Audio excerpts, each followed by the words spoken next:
Peace. Peace all American Aborigines. Chief Holidays in the building. We got the noble Lotus civilization in the building. Peace, brother. How are you? Oh, brother, all is well. Islam, aka Shalom. Over here, brother, we partake in the esoterics of the esotericisms. Now I'm just playing, brother. All's good, man. It's been a very interesting day. Went in this morning on Lotus Television and got to get back to some of the stuff I've been waiting to put out or giving a glimpse to it. Yeah, some very interesting things, you know what I'm saying? It's a very interesting build going on, and then all the things that are happening. It's very interesting. And the things that need to be discussed that are important is detrimental to the future, as in the topic of today. So, man, I'm excited to go in tonight on this topic, man. So, man, feeling good, brother. Feeling good. How you out there?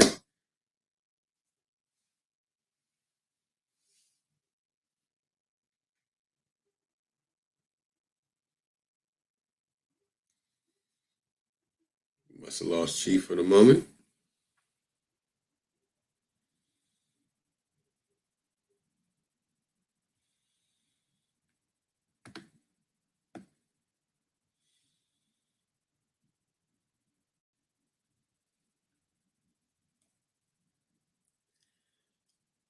All right, brothers and sisters of the feather, Alito, CEO, Yahweh. See what we have in the building today. Y'all like, subscribe, and share. Hit those buttons. Of course, we have Gretchen Him. Already know hashtag America First. And you have me running one of the other channels. Tribe Up back in the building. You already know. Much coming. Got Ariel Rollins saying peace to the chief. J Rock in the building. What out, ya? We out, ya. That's right. We out, ya. What's good? We got Chief back in the building, man. How's everything out there, brother? Everything is good, man. About yourself. Hey, and peace to all American Oh, Aborigines. same. Yeah, man. You already know the hashtag, man. America First.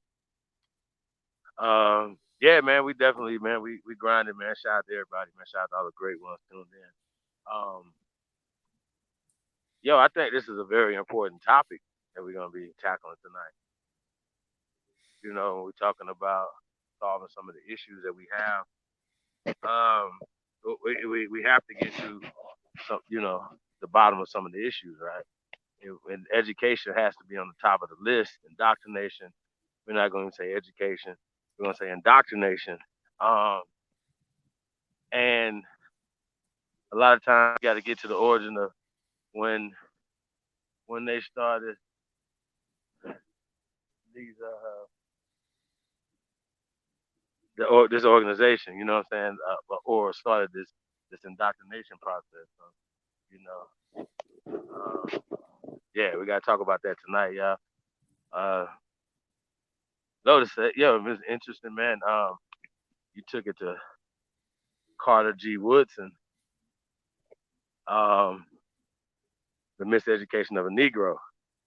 Um, That's that, right. that's, I think that's a great kickoff point, bro. You know what I'm saying? When it comes to that, shout out to Lauren Hill, y'all.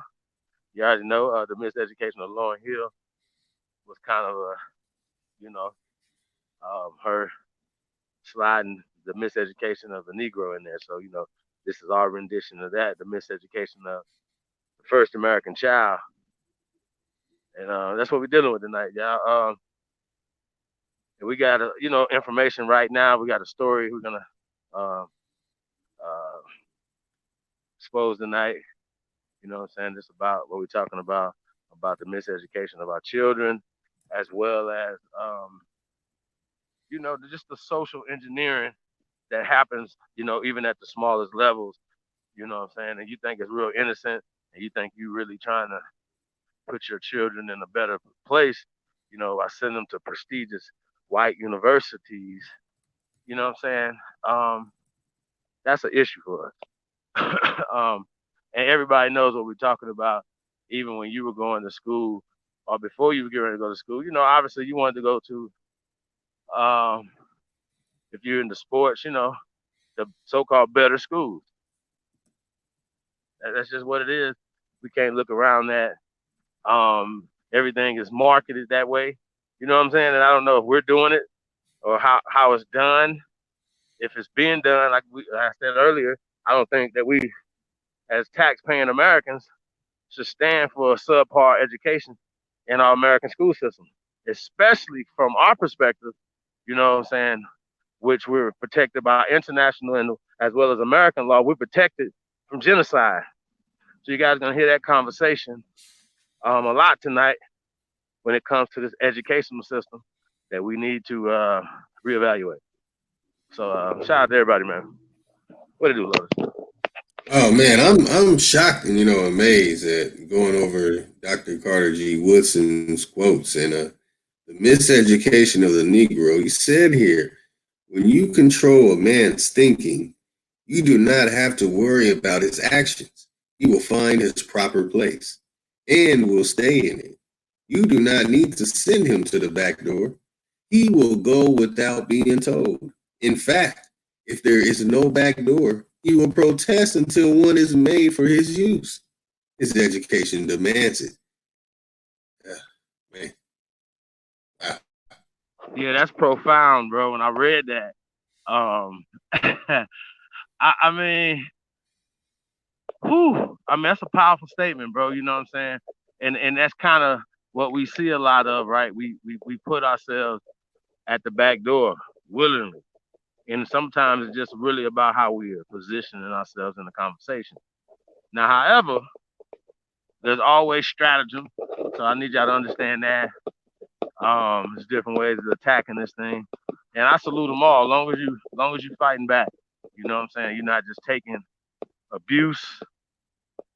You know what I'm saying. I think that's a good thing, y'all. So, shout out to all the parents out there that love their children, um, and want the best for them. You know what I'm saying. So, we're gonna have to talk about what's best for your child at this particular time. You know what I'm saying, and their well-being while they're learning. You know what I'm saying. So, there's a lot of things we got to talk about tonight. Yeah, man.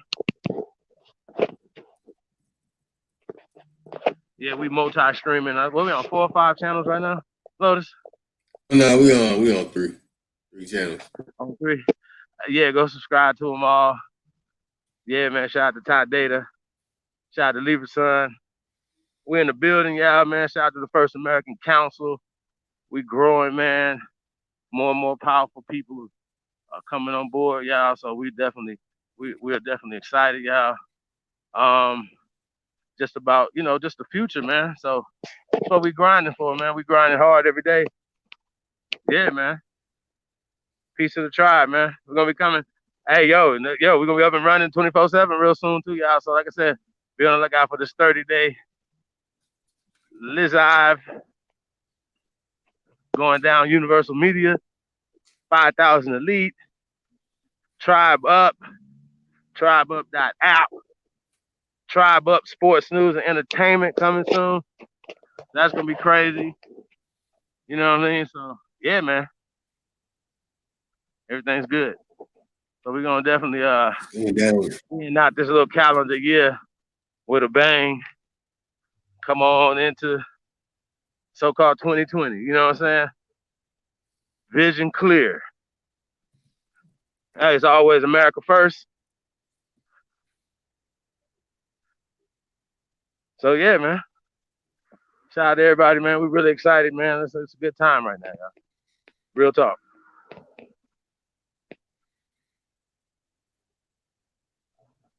Lotus. Oh yeah, Shout out to Mama Lotus. Said Mama Lotus is an educator, right? that's right. That's what's up. And a I grew up teacher. with an educator as well, and it's a beautiful thing, man, because you learn stuff, man, and you get kind of you know advanced on other children. So when they just first learning something, you already know it. You know what I'm talking about? Because you have a teacher in your house, that's where you live, where you sleep. You know what I mean? So I think that's a beautiful thing, man. Um, you know, do you think we should get into the origins or just the American school system, just in general? What's the generic? Origins of the education system. Yeah, Yeah, the origins. what's the generic version of it? What do they say? I feel the generic would be most. I don't know. Would be most important. It's more relevant to right now. Right. Although I prefer to talk about the older one. All right. Well, yeah, man, because I really don't think people know the difference of what certain things are. Um, but yeah, do your thing though. So which way? I tell you what, you go ahead and then I just go from there. Let's do that. All right. I need a minute anyway. What I got here is Carter G. Woodson's quotes when it comes to this educational system. And this, the historian, author, journalist, and the founder of the association for the study of African American life and history, he wrote The Miseducation of the Negro. And here are some of his most important quotes so we can expound on these quotes. The educational system of a country is worthless until it revolutionizes the social order. So we can see there, the social order today is stagnated. You know what I'm saying? It's not going by the America First mentality. It's going by the look in the mirror and that's all I support first in majority. But there are some that stick together and help. I'm amazed to see things that are going on. Uh, I'll be sharing that in the days to come. Hold on. But the social order, our social order is out of tune, it's out of whack. We have to look at it as a whole. We can't look at it as just a community. We have to look at it as everybody, both generations. That's the parents and the grandparents. We gotta look at the children and the parents. So actually, that's three generations. Because that's dealing from this point of Carter G. Woodson, born December 19th, 1875, and passed on and moved on with the ancestors. I believe that's April 3rd, 1950. In the second quote, he said, the differentness of races, moreover, is no evidence of superiority or of inferiority. It merely indicates that each race has certain gifts which the other does not possess.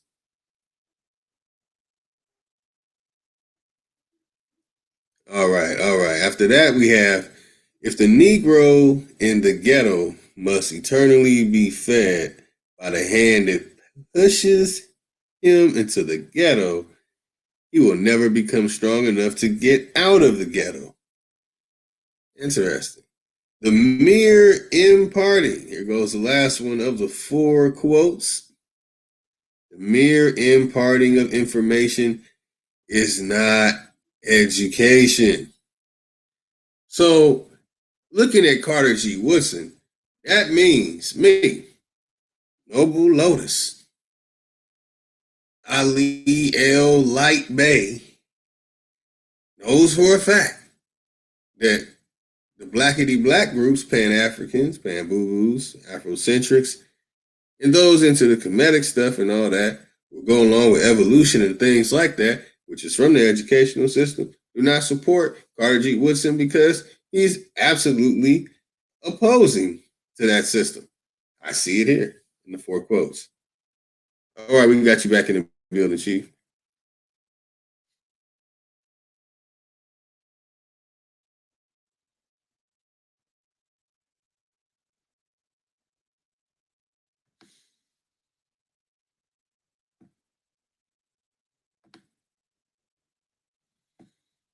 All right, we got Aboriginal TV in the building. Peace tribe, scalping season. You already know, man. You already know. I played the song out so much, I was thinking, man, I should play it right now. Just seeing that, but I think the family heard it enough. I'll play it in a minute. Uh, if we decide to, man, because there's so much information to go in, probably won't have time for too much music. But we will be taking a short music break, and you already know what I want to play, and that's my OG. J Rock in the building, same, saying, much strength.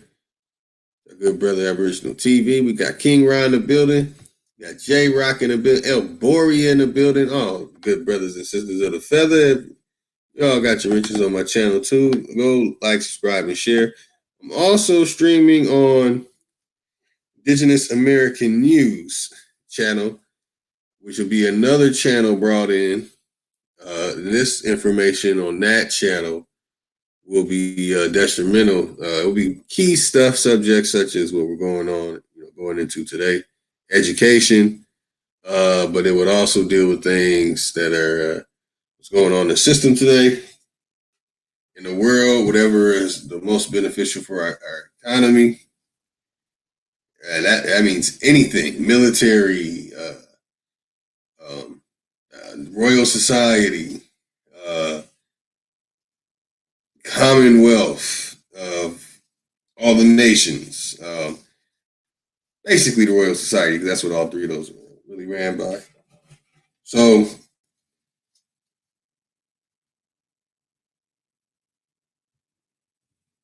we have Gretchen Hill back in the building. We have All Time Woman, Rainstorm in the building, saying salute American Indian, Lotus, and Supreme Chief Holiday.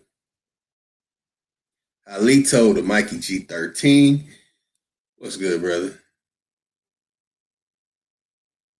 Shay Pink 40. How you doing, sister? Oh, yeah, good sister of the feather right there. Got Copper Girl Asia.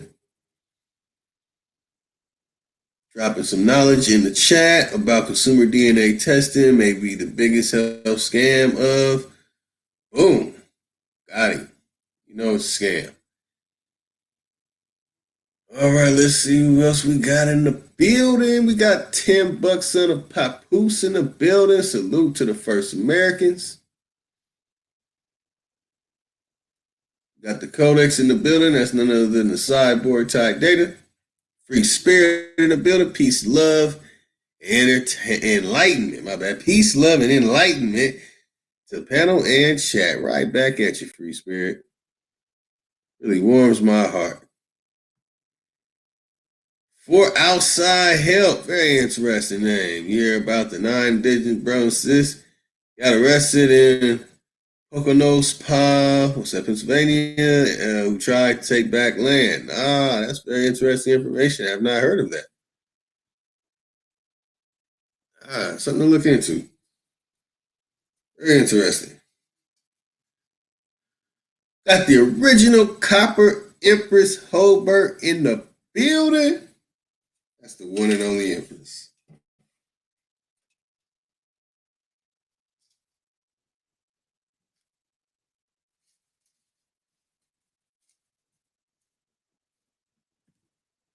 All right, you already know who's in the building. We have Nighthawk. Salute to the tribe. Salute right back at you, Nighthawk. Got Curious in the building. Peace, peace. Good brother. You already know what's going on, man. I'm gonna hit y'all with some MyOG. We're gonna come back and go in on the miseducation of the first American child. You already know that's Carter G. Woodson up there. First American, hashtag American First. Chief Holiday and Lotus. You already know that's the Grand Chief Holiday. And me, Noble Lotus.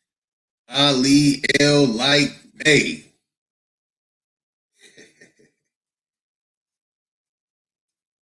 I wonder what song I should play at my OG. In fact, let's get a poll out there for the family.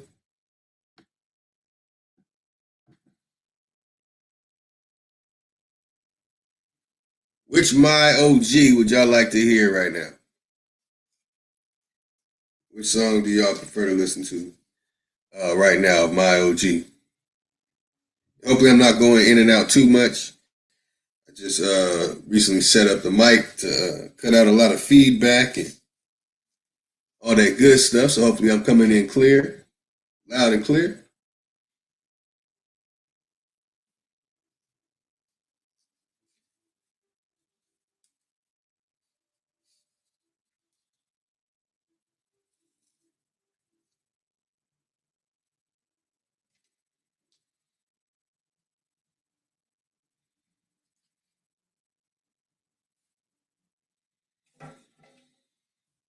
All right.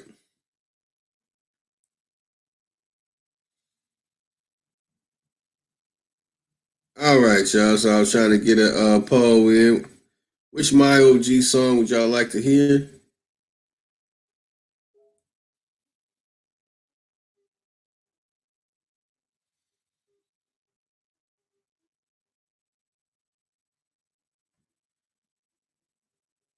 All right, let me pull up my records like a DJ and see which my OG song.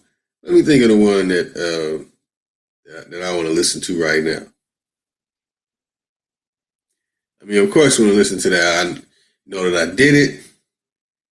Ah, beautiful nigga. I don't know why that's my song, man.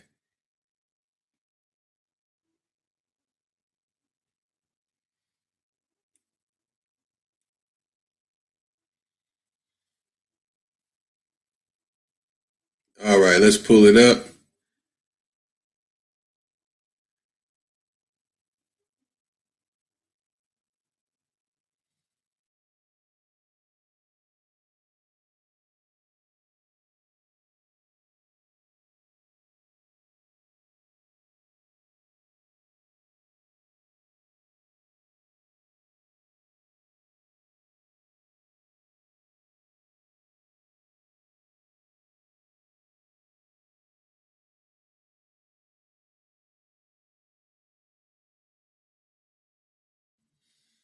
All right, all right. So we're gonna pull it up. All right, what's that? Yeah, Cloud and the Moors. Yeah, the Moors deserve it. They deserve it. Well, you know what? Not all the Moors. Candyland Moors. Candyland and his minion of zombies that he has trolling my every move. And this guy, he wakes up in the morning dreaming, having nightmares of me and Chief and shit. He wakes up in the morning just plotting, how am I gonna get my revenge? Like, damn, man, this and it's amazing about what it all started about. And the reason, the purpose of it all starting puts him in the wrong for the way he responded to black being a religion. And that's why, as it's become this and gone down the path it's gone, I have no remorse for him anymore. You know what I'm saying? Start calling me Miss Lotus and all that. So therefore, he got that record. I'll be playing that later. Had to hit him with Yeah, he don't wake up dreaming about me though. So let's it. he might have nightmares about Candyman, but I mean, uh, yeah, it's all bad. It's all bad. It's not all the Moors, y'all. We're not going after. We're going after Candyland Moors. I got a lot of Moors, my brothers and sisters. I love my Moors, my brothers and sisters who are Moors. I don't want to say Moorish. That is wrongish using that type of name.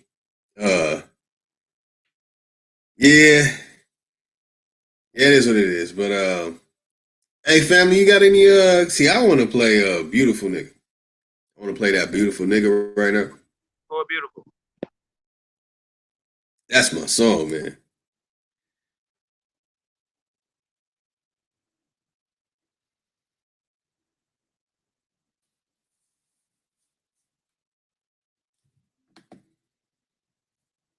There's some other songs you sent me. I haven't played them yet. It's like three of them.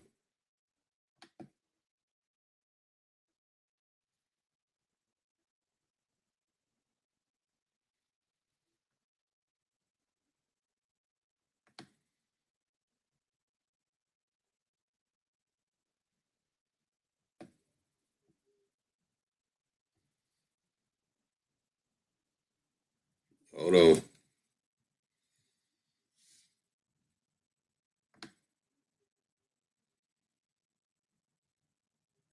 Beautiful. That is so beautiful. Come on.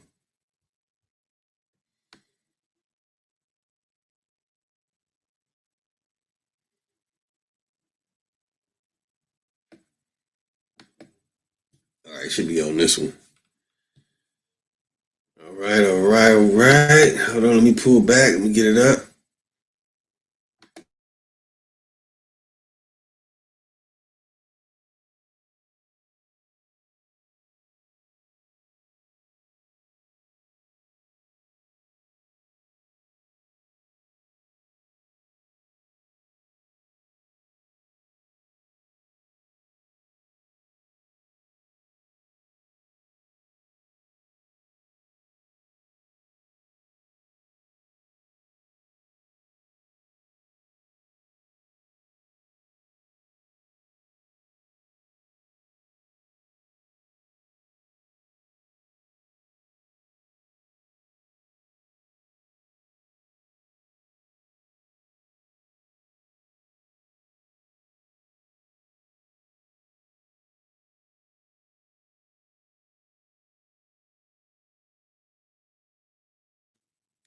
Man, you don't understand. See, always left my EQ flat on my laptop, and I finally started, mixing with it, doing my thing, so I could really listen to my tracks. Ooh, man, this is.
Beautiful, beautiful. My money is gorgeous, gorgeous. My honey is enticing. Beautiful. Free game for sale. Hey. Love it, my life is so beautiful, beautiful. All of this ice is so beautiful, beautiful. All of my prices so beautiful. Everything is so nice, it's so beautiful, beautiful, beautiful, beautiful, beautiful, beautiful, beautiful nigga. Bitch, I'm a beautiful, beautiful, beautiful, beautiful, beautiful nigga. Hey, love how I live it so beautiful, beautiful. Love how I spit it so beautiful, beautiful. All of my kids is so beautiful, beautiful.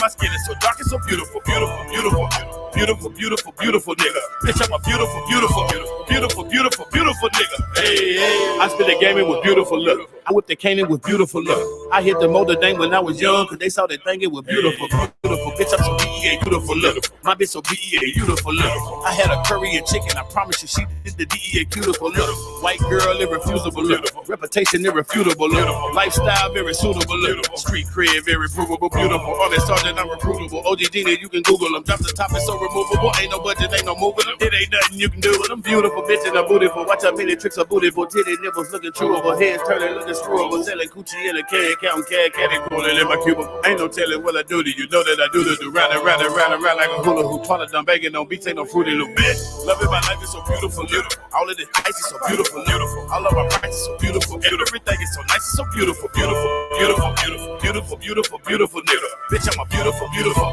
beautiful, beautiful, beautiful nigga. Hey, love how I live it so beautiful, beautiful. Love how I spit it so beautiful, beautiful. All of my kids is so beautiful, beautiful. My skin is so dark, it's so beautiful, beautiful, beautiful. Beautiful, beautiful, beautiful nigga. Bitch, I'm a beautiful, beautiful, beautiful, beautiful, beautiful, beautiful nigga. Hey, hey.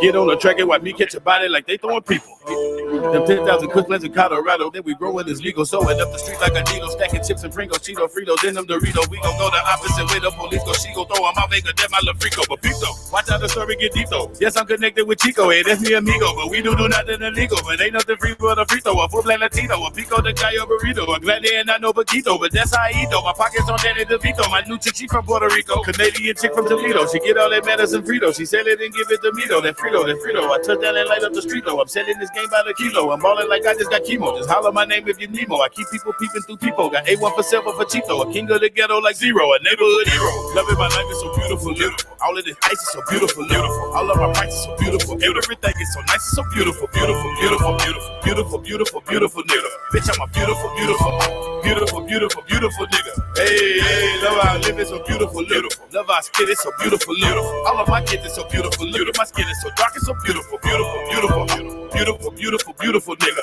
Bitch, I'm a beautiful, beautiful, beautiful, beautiful, beautiful, beautiful nigga. Hey, hey.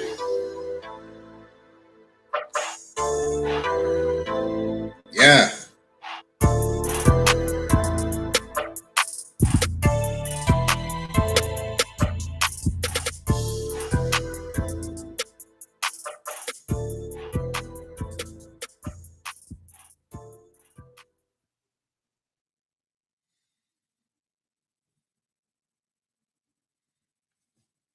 My OG. All right, got you back in the building too, Chief. Oh yeah, oh yeah, oh yeah. We got Ebony Knowledge in the building. What's going on with you? Peace right back at you. Peace and love. Sylvia Williams. Oh yeah. Sisters of the Feather. Lotus love the ladies.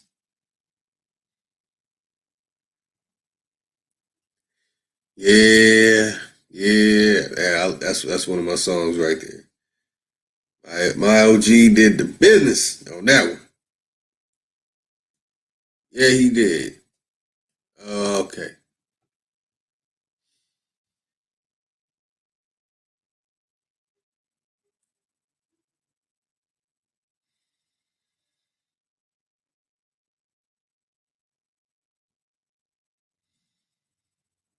All right, there we go.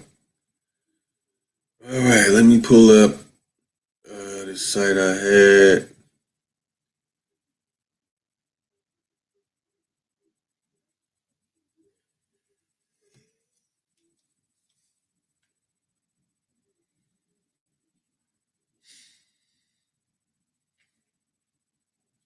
And yeah, there's just so many different depths, y'all, but I want to make sure it's all in a well structured order. It's good, family.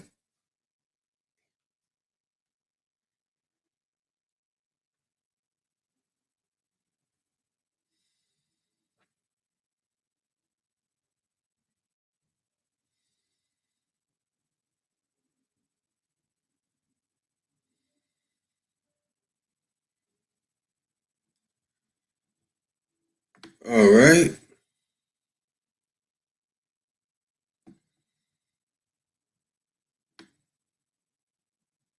Should be in the description. Guess I gotta wait. Okay, so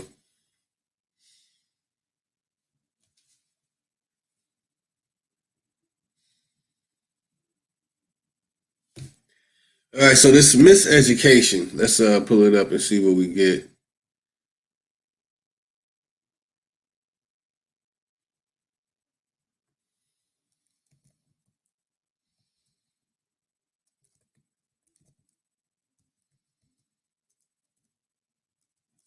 Just to start with the basics of it, before we dig into the gist of it.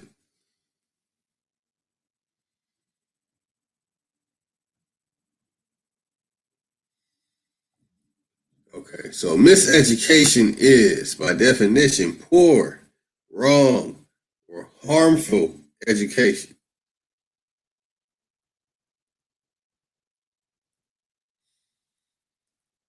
And we have what Lauryn Hill did in The Rough House. One of the best things is the narrative when they are in class talking about love and Lauren didn't show up. Oh, oh, poor them. All right. Miseducation is dangerous, detrimental. What exactly is the miseducation that is dangerous? Well, I mean, I can go down a list. I'm telling you, it gets pretty bad. I do not agree with none of the globe, Earth, anything NASA pushes. So, one of the things that we learn in school are things pertaining to we live on a globe. They tell us live on a circle and it circulates. And, you know, that's what they taught. That's what they taught us. And we believe it. And then we try and use whatever they say is proof of it. So for me,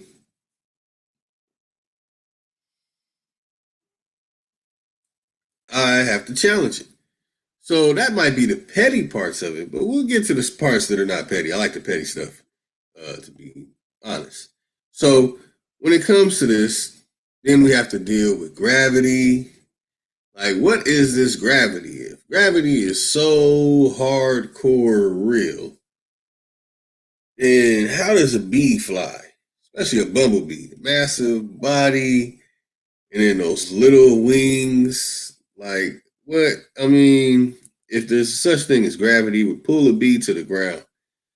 Butterflies,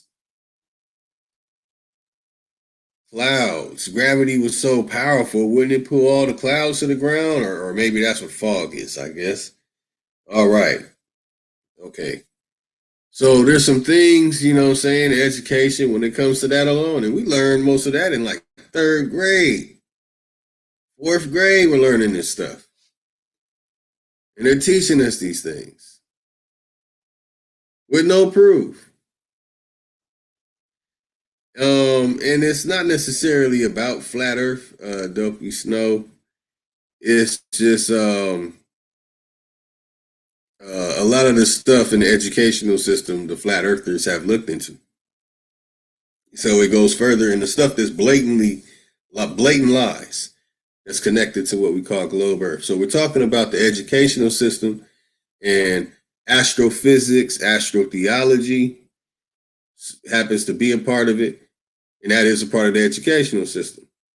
Physics is a part of the educational system. So them teaching us we're part of atoms. We come from a big bang. You have protons, electrons, and neutrons. And if you split one of these things, you get a boom, atom bomb, and all these things. I know. I really didn't want to really go all into that, but I'm just sharing that. Okay, now, Ebony Knowledge. You said gravity is law. Okay. Who coined the phrase gravity? When it comes to that, we have a problem. I know the answer.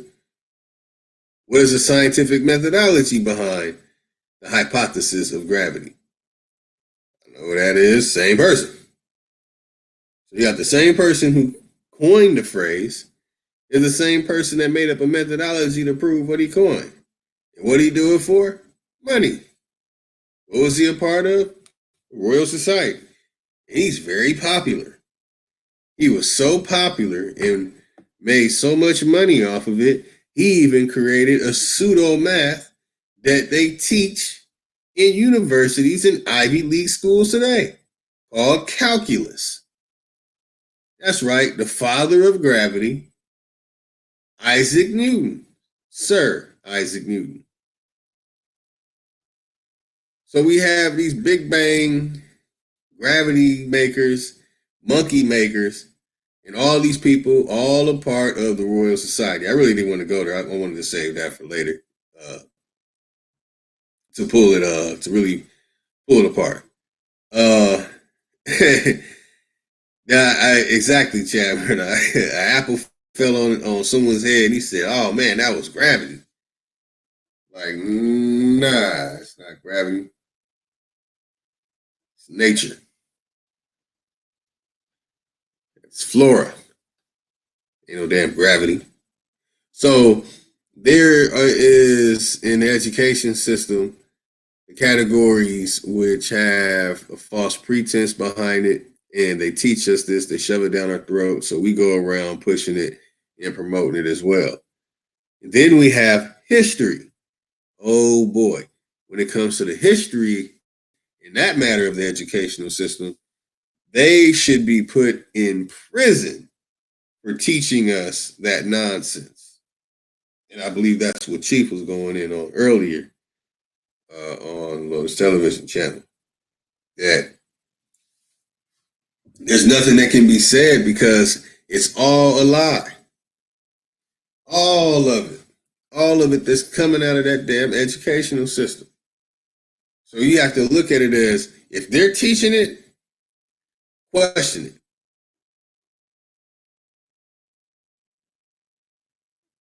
Nothing wrong with not believing in a flat Earth. I can't say that I believe that it's a flat Earth. I'm really a non-believer.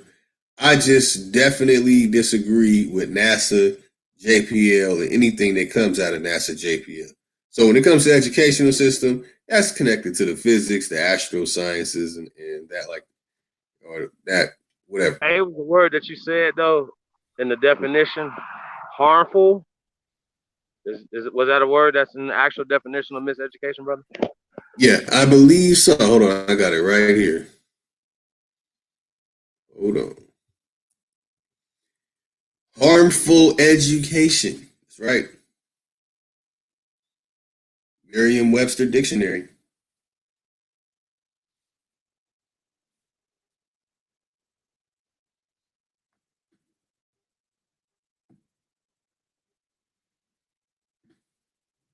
Would genocide fall up under being harmed? I kind of want to Absolutely. keep going back to that word again. Genocide, harmful, harming somebody, repair this, restore, restitute Hmm. this. There we go.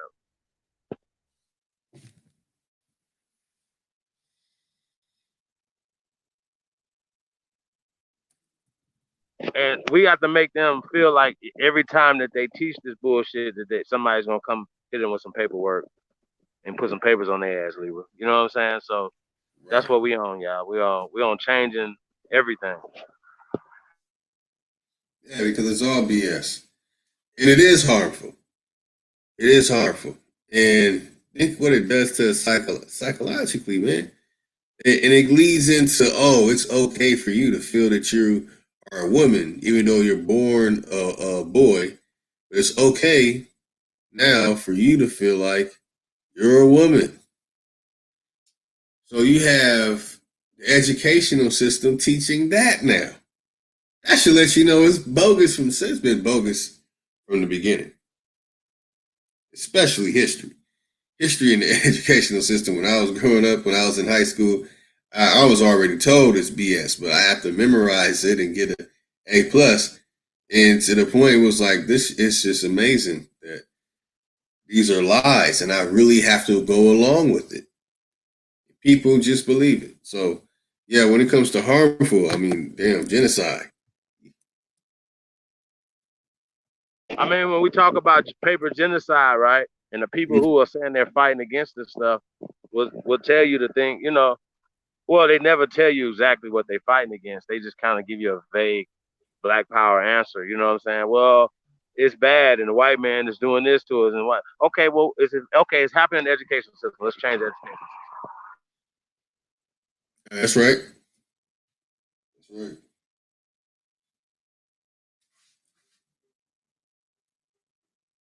Definitely need to change the educational system. Hold on one second, family. I got a call coming in.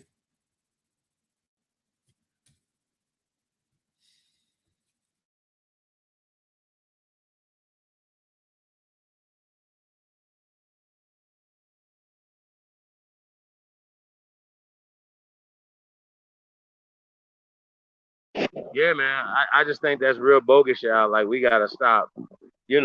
At some point, the truth has to prevail. You know what I'm saying? So that's kind of where I'm at with it. Um, this Aboriginal paradigm, this Aboriginal consciousness, this lifestyle changes the social construct that have been put out there. So that's what this work is doing, y'all. So salute yourself, salute to all the great ones, man. We definitely appreciate everybody, man. With hard work and dedication. And just remember this, y'all. We just getting started. We ain't did shit yet. So this we've been practicing. So the best is yet to come, y'all. So let's make history. Let's go.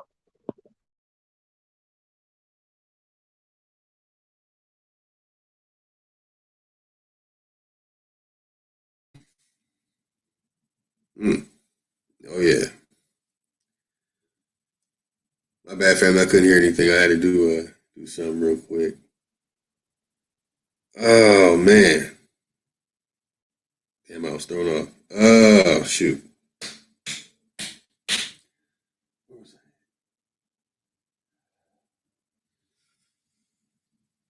Another thing too. I know a lot of people would say, "Oh, our history here starts with slavery." So you have to take that with the educational system, whether it be the controversial things, hollow Earth, flat Earth, whatever Earth, hollow moon, hologram moon, whatever moon, or whatever. But the serious sciences that one should focus on is anything connected to food, medicines, technologies, engineering. These sciences are important. And these sciences are absolutely ignored. That should be the first thing you're learning. Hey guys, when you get a flu shot, we're really giving you some cow mucus, some bacteria with some fly crap and a couple of worm sperms. And then we slap it up in some, and then slap it up in you, and then you get a giant mutated mark on your arm, and then or you start walking backwards like the cheerleader. No, they're not going to teach you that. They're going to teach you the sun is 96 million miles away from Earth. Wow. How the hell do they know that? How the so I mean it gets ridiculous in education from third grade. That is our 8-year olds. The moon is this many miles away. The planet is spinning at 1,000 miles. The moon's circulating about 3,000 miles. Wow. Like, wait a minute, that shit didn't even make sense. Like, what the hell? And then, because I really have an issue with the astrophysics, astrotheology, y'all bear with me.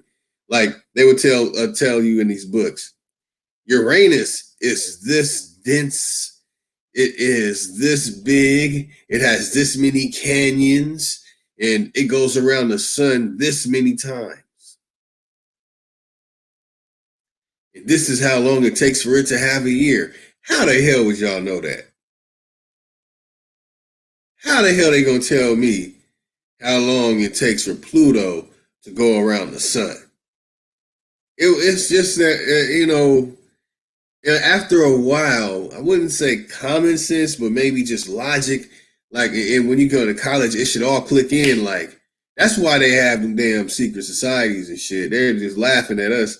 Like, y'all, we're part of this damn shit that created this educational system, put out all the lies, while we go in secrecy and talk about the things that really matter. You know, that's right. That's right, Ty. Yeah. Yeah, man. Fake is fake. Yeah, you got that right. So it's a lot of bogus information that our children learn at an early age, man. Really look at it. Come on, Dopey Snow, man. Come on, man. Don't do that. Say they're tracking. They're tracking Pluto. How they're tracking Pluto? It's a little dot moving around in the sky, and they're tracking it. It's a little dot that's moving around in the sky. How the hell are they tracking it during the day?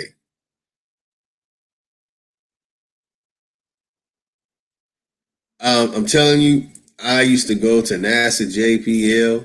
I know employees there, okay? And I used to ask them all kind of questions. So there's a lot of stuff in the educational system. And I'm kind of going into the advanced stuff. I mean, maybe I should simplify it. Let me take a couple steps back. Um,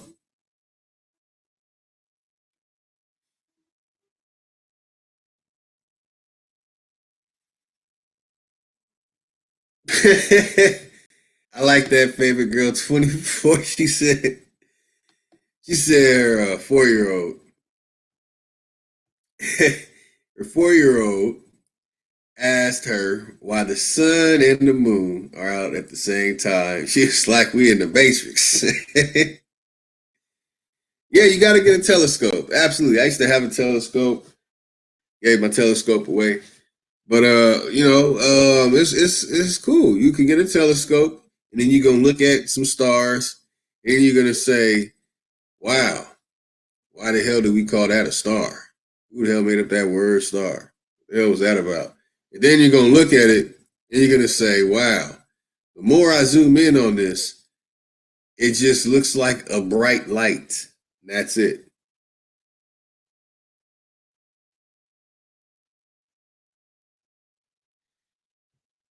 Yeah. So I mean, that's an advanced part of the educational system. So they indoctrinate our children with all these different things. Certain things have to be indoctrinated. The alphabet, simple counting, reading, writing, and arithmetic. Those things have to be indoctrinated. But it's the things that come after that. Okay, you taught me how to understand and how to read this for myself. And then you're going to give me some bogus information. So now I got to read this bogus information. All right, so me, as I mentioned earlier, if it's not engineering, if it's not technology, when it comes to educating our children, I feel we're wasting their time. We should immediately have our children on engineering and technology. And uh, but that's personally, it's not a sexist remark I'm about to make, but that's mainly what I have planned that men can teach the children because we need entrepreneurs. See, this education system took away the entrepreneurship connection between father and son because what father did, the sons also did, and the sons learned. You know, but yeah, it is. It is tied to language trap.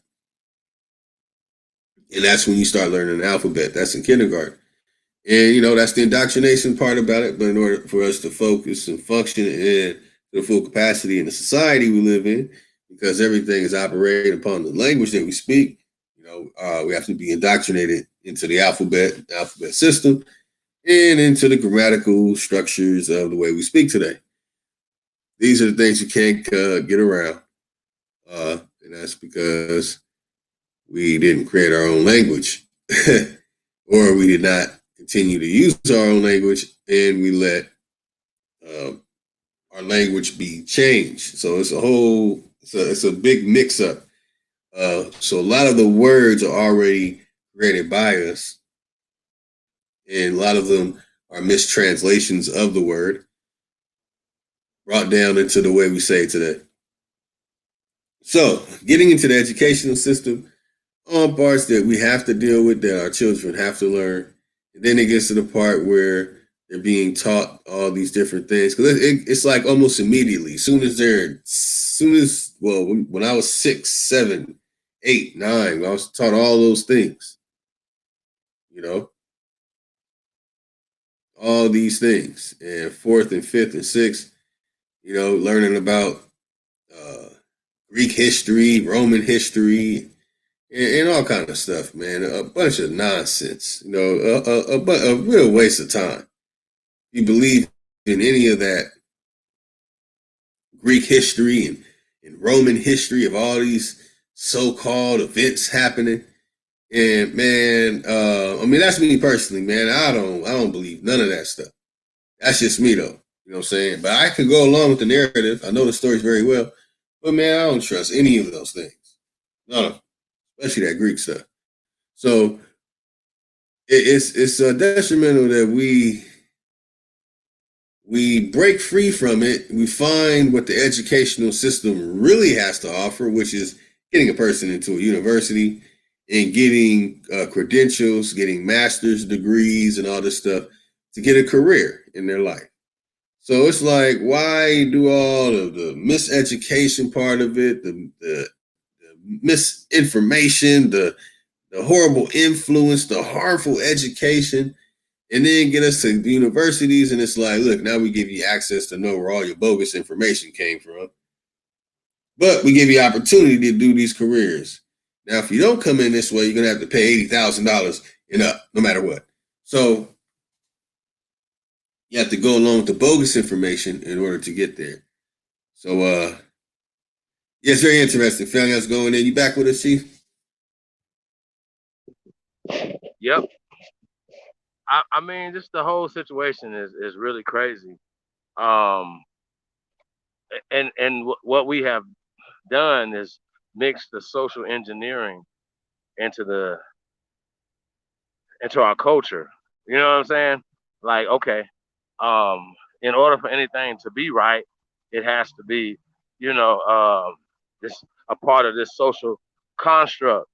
It got it. You know what I'm saying?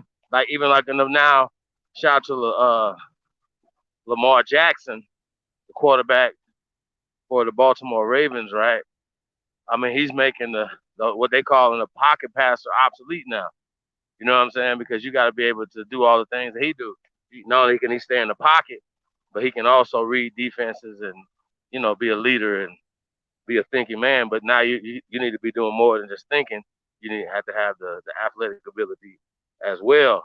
You know what I'm saying? So you you know there's always stereotypes out there. Shout out to Christian McCaffrey.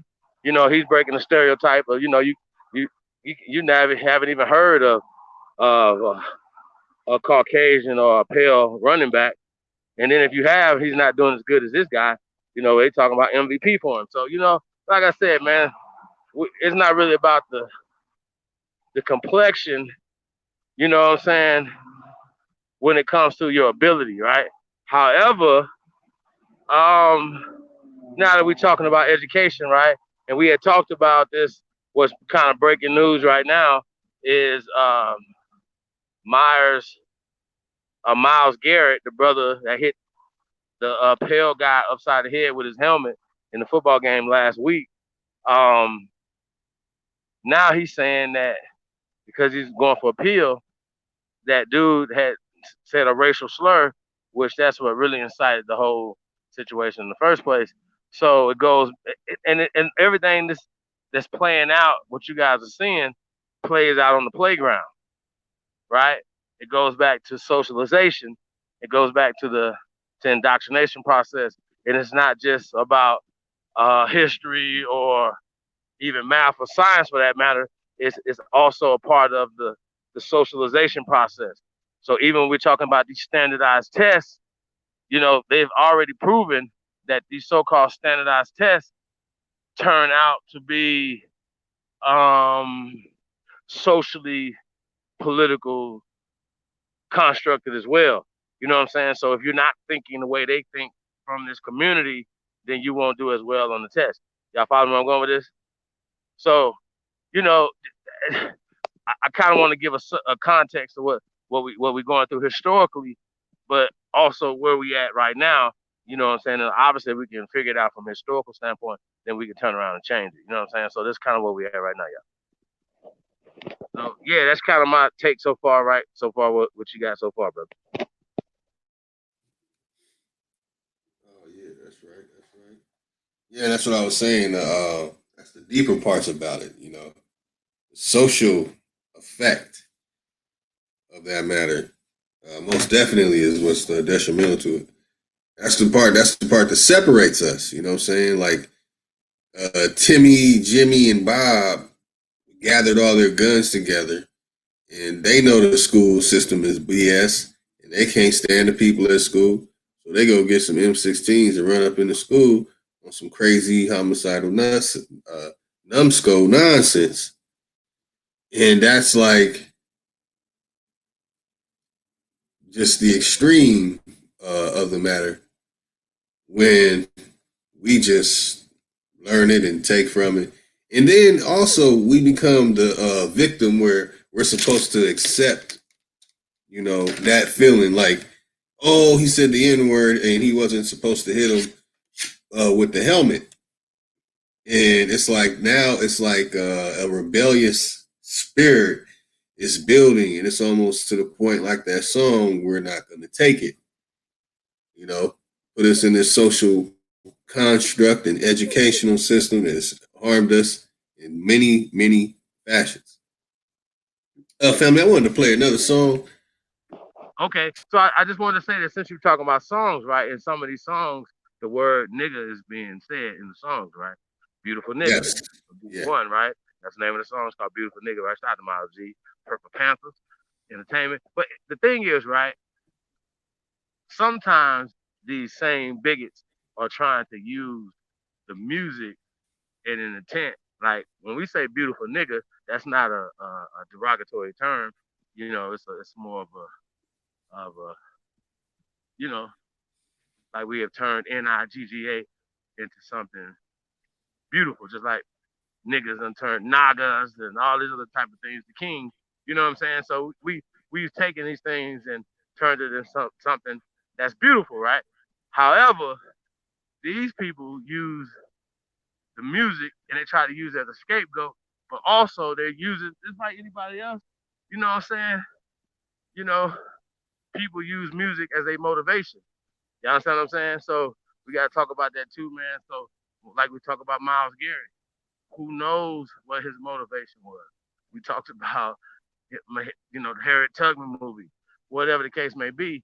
Um, he wasn't raised in a situation like that, but he was still raised in and socialized in this system that's always been probably kicking him, and he had to go even harder. You understand what I'm saying? So I'm just talking about his psychological advantage that he's giving away. Even to Miles, I mean Miles Garrett is giving away to Mason Rudolph. He's giving Mason Rudolph a psychological edge over him, even in this situation, which he's losing. And we know plenty of people have lost their jobs, even their lives, over just what somebody called them. You understand what I'm saying? So we have to really get into this thing because once upon a time, black was being used as a derogatory term to put us on a blacklist, to put us secondary class and stuff like that or whatever. Right? So us turning nigger around to nigger, I don't know if that's the same thing as us saying, okay, well, we're gonna make black beautiful. So you know what I'm saying? So yeah, let's get into this song, man. I definitely, man. We got this. This is an important topic tonight, y'all. Um, it's gonna get deep. It's hitting right. It's hitting right at home for me, man. Like I said, this is affecting my real family. It's affecting us real in real time. You know what I'm saying? It's been affecting us for a while, and the fact is that maybe we can bring some light to it, and maybe we can make some changes. You know what I'm saying? But there's a lot of other changes, and I just can't wait to get you guys' opinion on it, man. So shout out to everybody, man. Peace and love to the Jernikins. Shout out to the Jacksons. We're in the building. Peace to everybody, bro.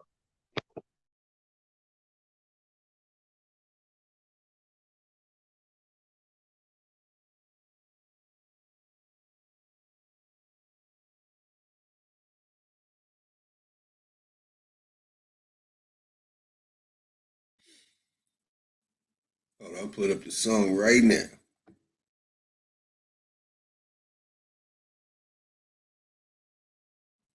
Who got the name Bantu Bantu?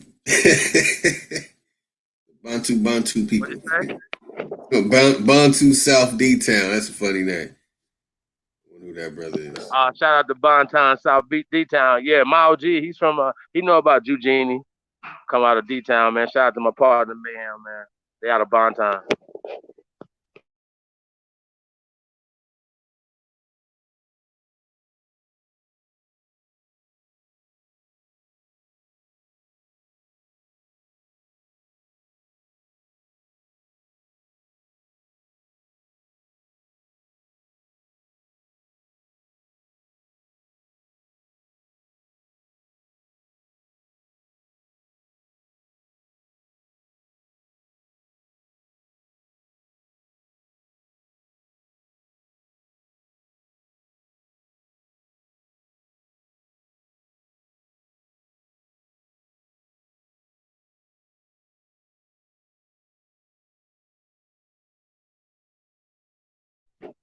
Yeah, man.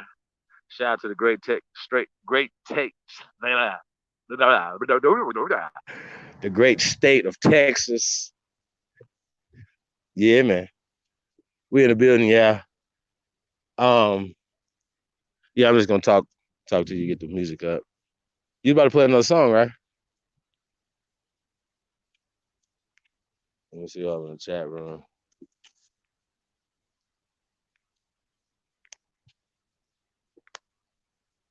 Chuck Jackson in the building, big Ooga Ooga. He said, I'm a Jackson. Yeah, man. All right, hitting them with that back to Texas right now. Oh shit. Hey, I'm about to go out and come back in, bro.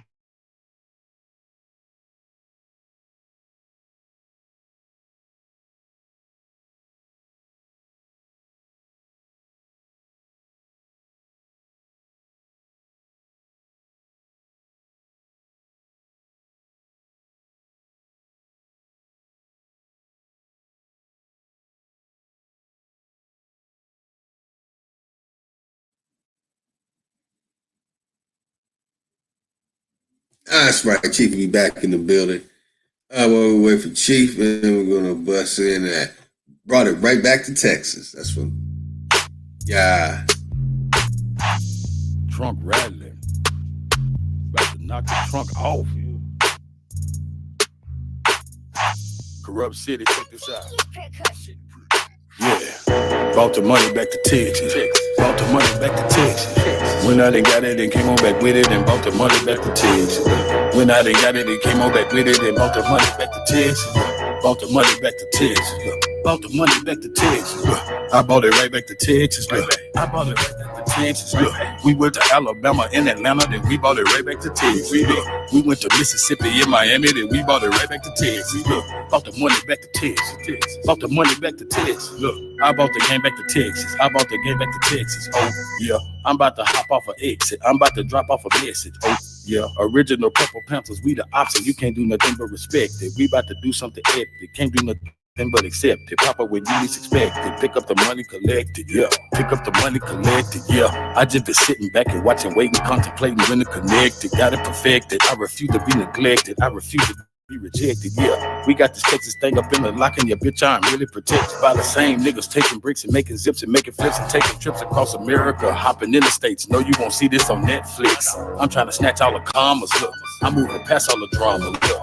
I'm getting cash all the summer, look. I got some ass from your mama, ask your mama. Say you like Cali Dro, got the best of the OG that Cali grow. Always stay in contact with my Cali hoe. I do business with killers I barely know. Got a 223 and a Cali coat, but it still is some places I rarely go. Look, I might just go buy some Balenciagas, but you rarely gonna catch me in Bally's though. Coming straight out of Texas. Brought the money back to Texas. Brought the money back to Texas. When I done got it, and came on back with it and brought the money back to Texas.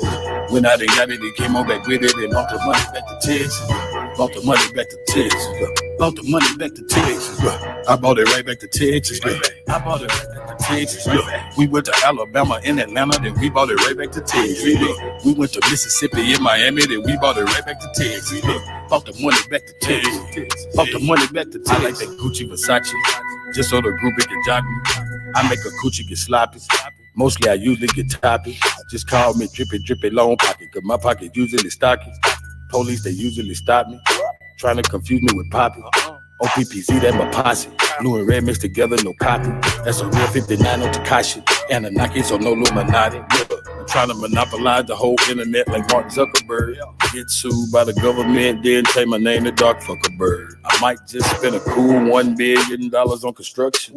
To create my own cryptocurrency right out of nothing, no bluffing. I might create something that costs $1 that's needed by everybody in China, so I can make $1 billion every day to spend it all kind of investments with assessments, big developments, but not arrested, street tested. Yeah, I stretched it. That's a smart nigga. You guessed it. See, Jeff Bezos and Bill Gates is really who I'm trying to flex with and make $1 trillion and build a black city in the middle of Texas. Bought it right back to Texas. Bought the money back to Texas. Bought the money back to Texas.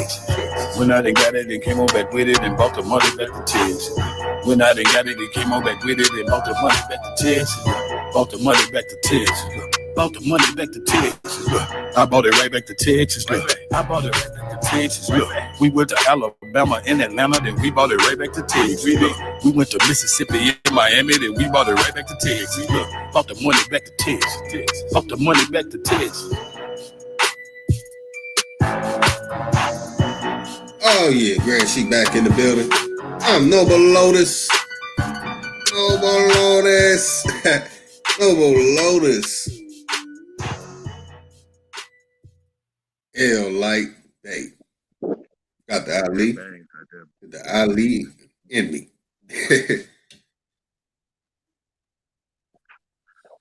Noble Lotus Ali Bay.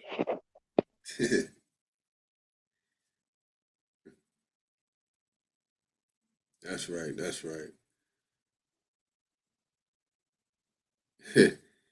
Yeah, chat off the chain. That's right, family. Oh man. Yeah, it's got African American in it. We got here, celebrating live glimpse at African American Live West Virginia. That's the name they slapped on it. But the black and whites are telling. Very interesting story. I've seen some of these pictures. Damn, I can't blow it up. Okay.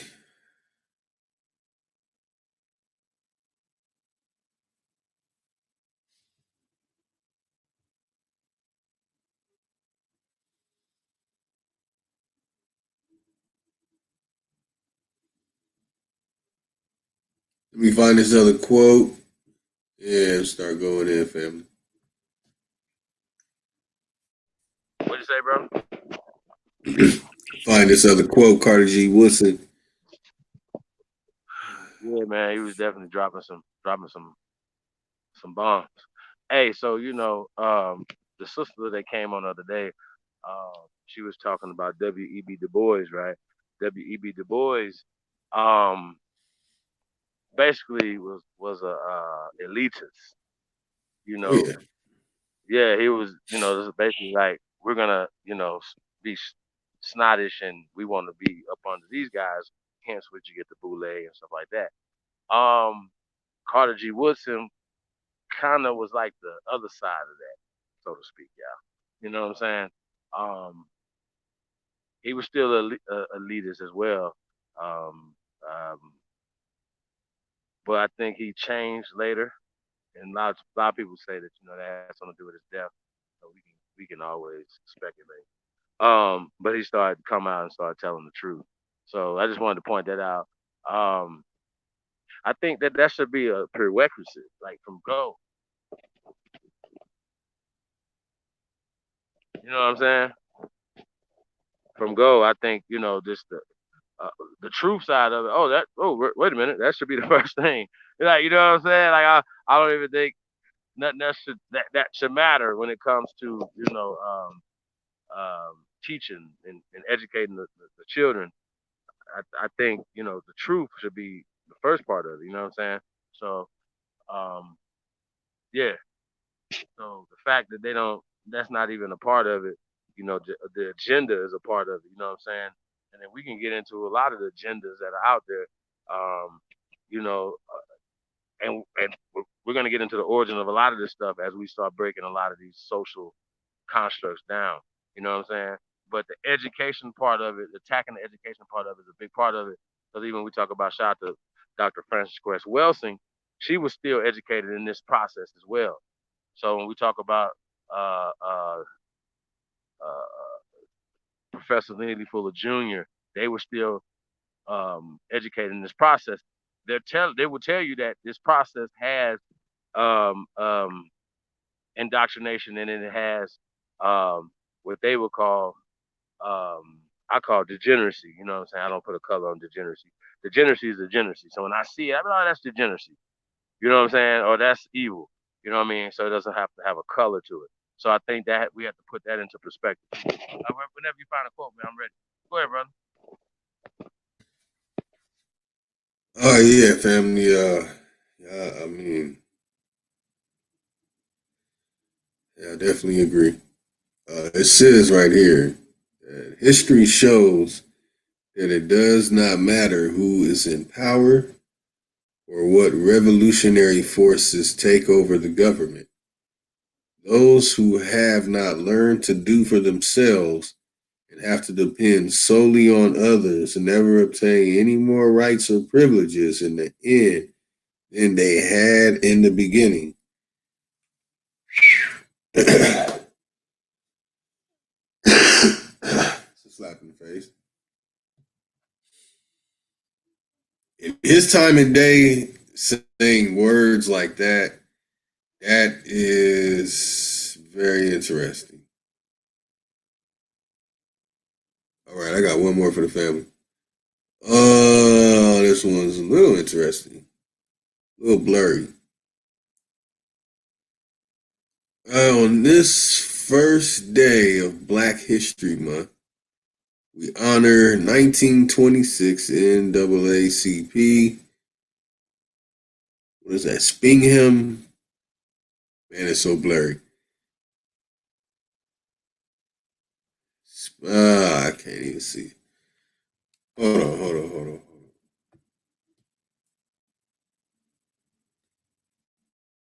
Solve that problem right now.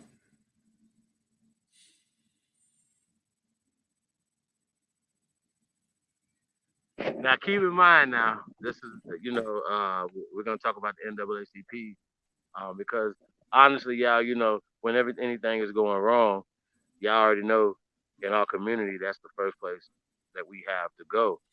You know what I'm saying? To help us out. When it comes to dealing with them and the media and stuff like that. So remember strategy. However, we have to learn everything that we can learn, especially if we're gonna, as the council, as the First American Council, change and replace the NAACP. So we're talking 100 years right now, y'all. So check this shit out. This is Yeah, crazy. exactly.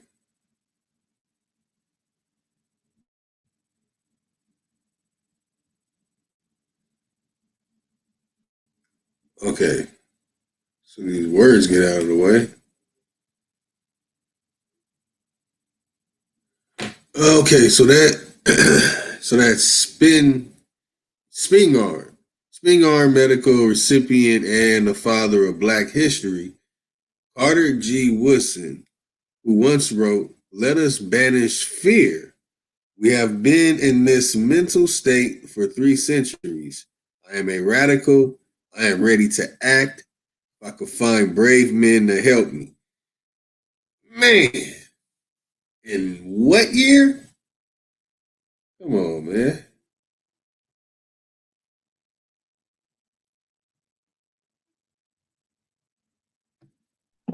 Let's turn. Spin garden, right? Spin garden. Spin Hang on. garden is once again this even in 100 years ago they were funding these so-called awards, but they were also funding these guys' education. They were funding these guys' ascension to our leadership. You understand? Do you understand? Okay, I just want to put that out there. So Joe, I think it's Joel Spingard or some Abraham Spingard, some shit. But yo, yeah. So just keep that in the back. Real talk, not fucking around, y'all. Every time that you find one of these guys out there, you will find their handler. They would literally have a handler from Cab Calloway to this guy right here. That we sorry, man. This is what it is, y'all. So when we're talking about Carter G. Woodson and stuff like that or whatever, so let's go. But he's a Spingard recipient. So it'd be like, okay, Chief Holiday getting, no, I ain't gonna say that, but getting an award from these guys. What would that look like? Does that make sense to y'all? So I like to put these things out there, y'all. Let's put that in perspective. He's getting an award from these people, so we're only using him as a teaching tool, y'all. So just understand that. So shout out to the ancestors, man. Shout out to Carter G. Woodson, but it is what it is. Let's go.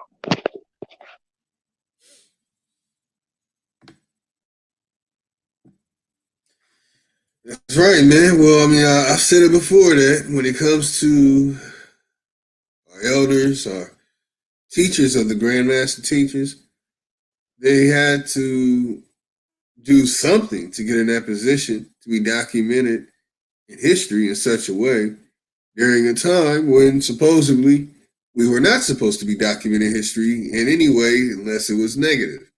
So yeah, there's always for me a lot of questions that arise when it comes to all the elders and teachers. And yeah, if he got that award, that means he had to appease those who give that award.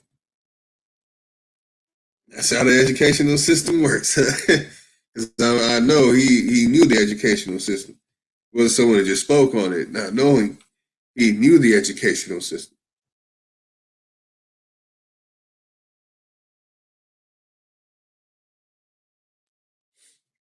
Here we have another quote. We need workers, not leaders. Such workers will solve the problem which race leaders talk about.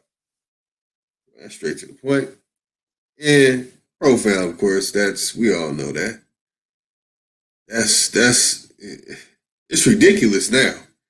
I can't look at politicians or any of that stuff anymore. It's a joke. Known that for years, but now it's really a joke. It's a complete joke.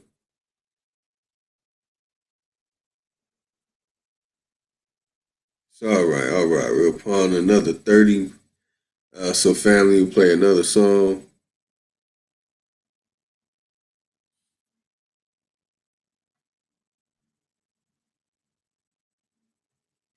This time y'all in the chat, what would y'all like to hear? All right, it's 67 brothers and sisters up here. Like, subscribe, and share. Tap them thumbs, and go check out the video that we're live streaming right now on the other channels. I know many could say, "Oh, that's cheating, Lotus," and I guess it is. Then if y'all could go over, you know what I'm saying, tap that button. All you gotta do is type in the same thing. I'll post the link to the other channels to watch it. Just check it out. Come right back over here, hop on the chat. Probably see some other people in the other chats too as well. Well, of course, on Lotus Television. Support the channel, support Tribe Up. We also have the SNE coming out, the Tribe Up SNE. We have the I can't remember the other one, family. I feel bad, y'all. Don't beat me up for it. We have the Codex. That's good brother Ty Data and Universal Media. So like, subscribe, and share to our channel. Support. You get multiple. You're getting a whole conglomerate of networks. You know, I'm trying to make sure the wordings come out. And on our networks, you receive proper education, and that's what's key. That's why I'm even talking about that. That you receive a real education, and I've already put together a couple of curriculums myself. And when it comes to the miseducation, the social is a terrible thing because it has taught us, you know, to be the dumbed down people that the majority of us are. We got to look at it as a whole. You know, for each one of us, there's 100 people that are not, I guess, enlightened or have the knowledge, you know, as you do. So keeping that in mind, we have that many people who have been indoctrinated in the education system and have had that power taken from them. That's another thing. See, the power of you, the history of you, and really knowing who you are. See, when they taught us history in school, this is how they really should have taught you history. Here, we're opening up first day of history. I want you to write your name. Okay? Now I want you to write your parents' name. Now I want you to write your grandparents' name, your great grandparents, and your great great grandparents, and get all the stories together you can about that. And that's your history book report. That's real history pertaining to what we should have been doing when it comes to history. Not, okay, we're going to teach you this. Look, Columbus. Columbus saw Turkey. There was some pilgrims. They killed a bunch of animals. They ate and saw some stuff and said it was Turtle Island. And then you have the Puritans. You have Quakers, Society of Friends. Everybody's what's going on. and then disposable smallpox blankets and all this stuff was happening. And it's like all this nonsense you're giving in that part. Psychologically, what it does to the mind. One thing I know that it definitely does, it puts you in a mind state that, oh, these people are dominant. They are brutal. They are aggressive. If I try and fight against them, there's nothing I can do. It puts you in a feeling of weakness, you know. And one of the quotes cards you Woodson said, "There's no such thing as superiority or inferiority. You have to throw both of it out, just like black and white. You know, you have to throw them both out. So the same thing happens here. Now, brothers and sisters of the family, I want to see what song y'all want to listen to this time. I know I picked the ones where it's most graphic. I don't know why. I just like music. Chief, if you're in the building still, I don't know what song would you like to play, man. PhD, go. All right, now in the building. Anybody else in the building? Be busy. What you want to hear today, man? Be busy in the building. What's good, brother? Chuck Jackson, what y'all want to hear, man? What y'all know about that my OG?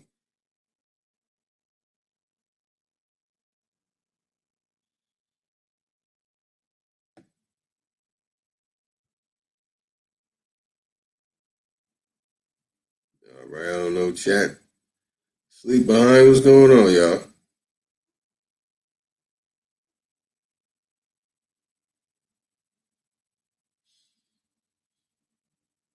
Hey, y'all. Okay, y'all doing your own thing. All right, y'all. So we'll play some. Let's see what's going on. Let's see what we got here.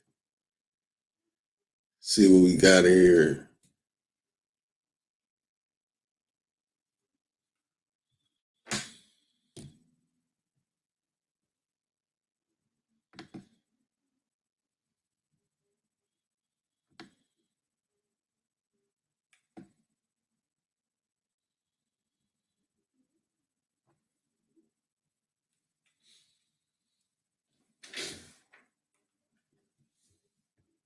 All right, so I'm just gonna surprise y'all with some good music. Let me see what I'm throwing.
Yeah, man.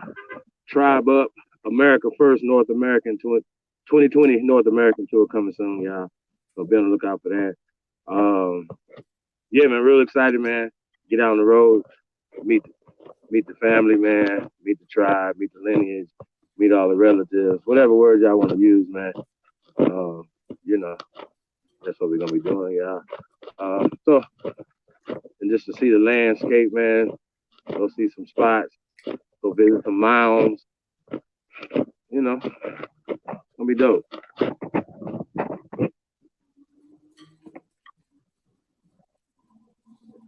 Shout out to Keely and Dean tuned in. Big Ooga Ooga Chuck Jackson in the building.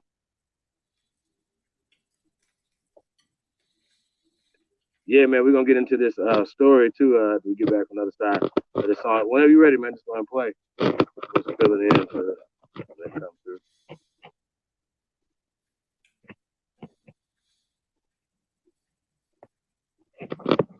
Yeah, man. Peace and love to everybody, man. We in the building. You're not. How we doing that?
Yeah, man.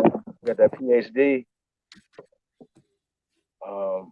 Yeah, man. Y'all know what it is, man. He said Bonton said Bonton is a neighborhood in South Dallas. That's a fact. Bonton, stand up. I got PhD in hustling. I got tired of all the struggling. No, nigga came from nothing. Tired of all my people suffering. I got PhD in hustling. Tired of all the struggling. No, nigga came from nothing. Tired of all my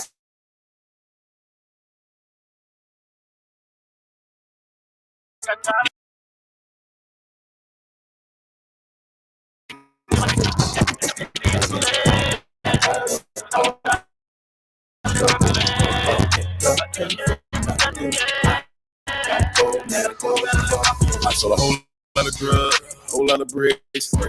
Yeah. Graduated from corrupt city high with a academic scholarship. I know a whole lot of thugs, whole lot of tricks. No, yeah.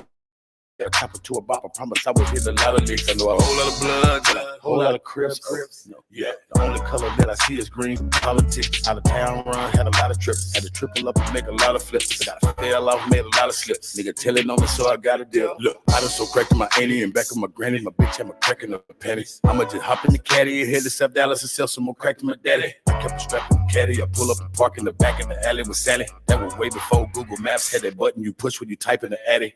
True story, but I got a PhD in hustling.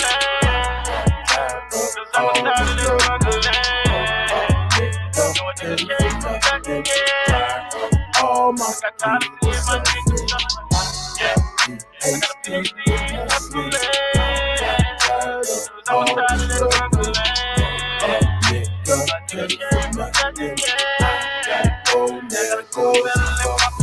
Before I go set up and rob, nigga, I'ma go get me a job, nigga. I be at churches just working and serving the chicken and corn on the cob, nigga. Cause you from the streets and you can't get no money, then really you really a odd nigga. And probably don't believe in God, nigga. Probably a hater and fraud, nigga. Cause it ain't no bluffing, cause we came from nothing, cause we didn't come up like you saw, nigga. Cause my daddy was the invisible man and my mama, she really work hard, nigga. And when I say she work hard, nigga, really, really, really hard, nigga. Really, really, really hard, nigga, with no food stamps on a card, nigga. I was 17 with a grown woman, babysitting kids, sipping hard liquor. From a car stiller to a hard whipper. 28, that's a hard flipper. Pimpin' hoes, I'm a hard stiller, like some shit you can't avoid, nigga. Like in 96, when Trey 6 caught that murder case, he's a hard killer. True story. I got a PhD in hustling.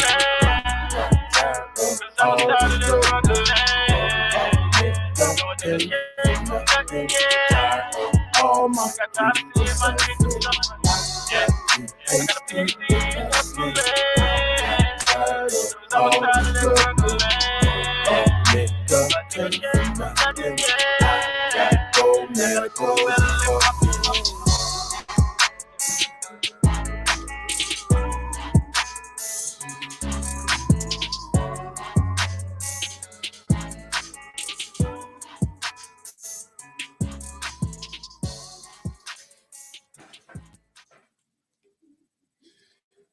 Oh, G went in. That's the controversial song that Candyland Moore was like, oh man, look what they playing, man. That's right, that bangs, don't it?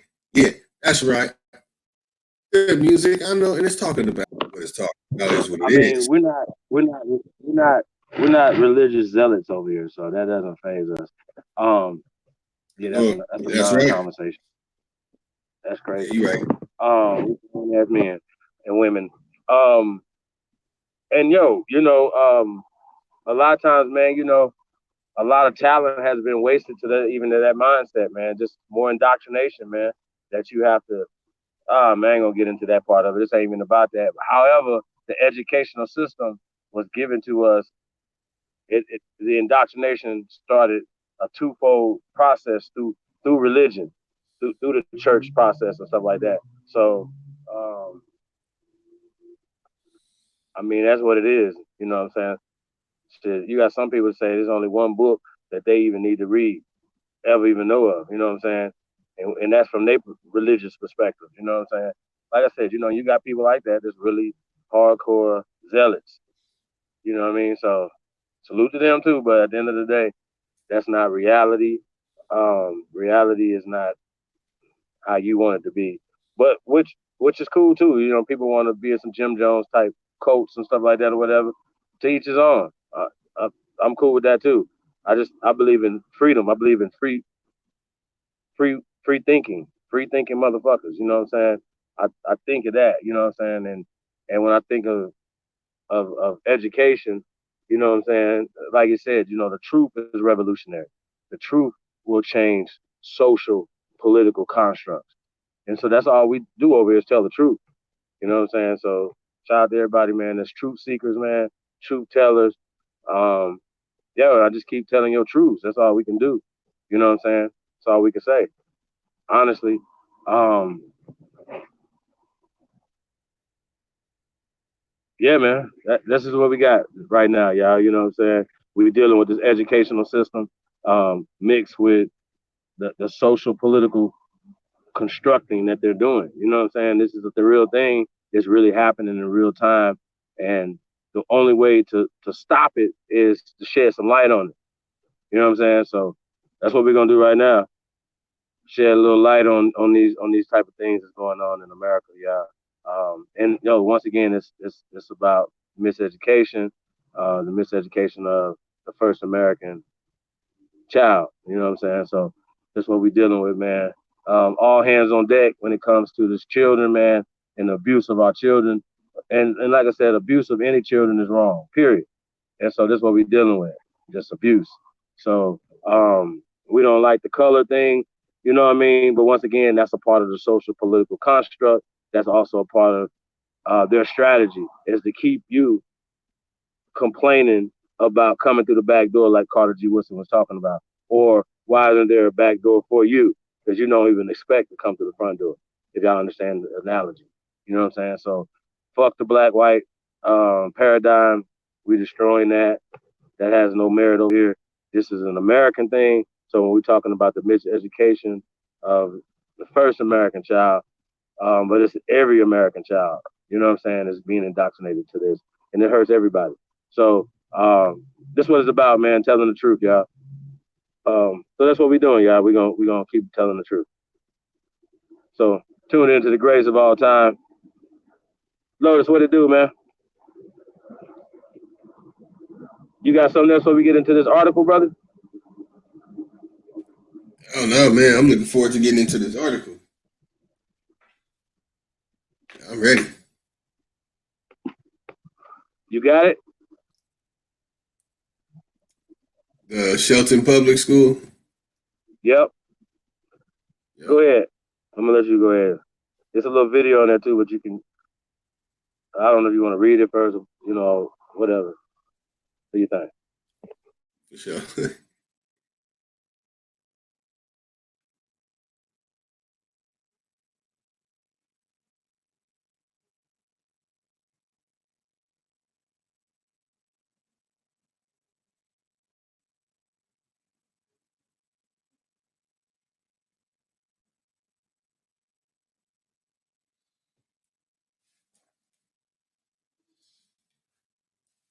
All right, we got here on Fox 61. Fox 61, if you know that network, that location in what state. Exclusive. NAACP and Shelton Public Schools investigate controversial snapshot video between two students. What do we have here? All right, come on. All right, wait for it to load up, y'all. Hold on. That's why the music's been taking a while. Got too much stuff at the same time. But I wonder what's so controversial about this Snapchat video.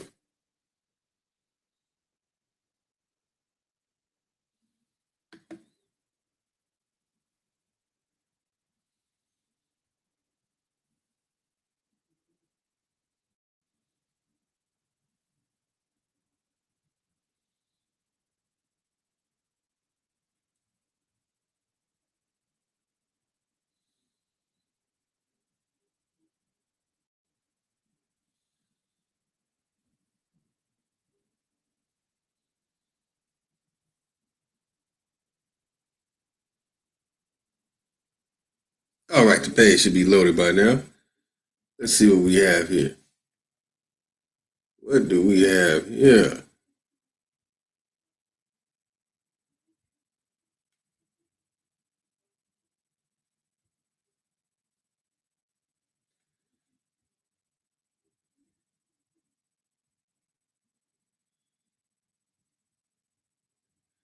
All right, we have a video. Let's see. I don't think I turned my audio on, so let's hop out real quick.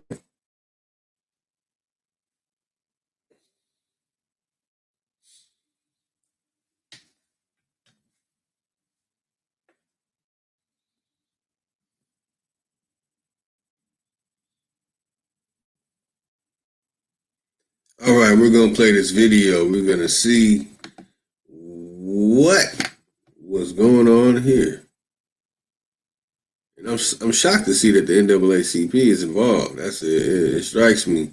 They're not involved in anything. All these shootings and other things going on, and there's really no public outcry or public figure for the NAACP. All right, let's see what we have here.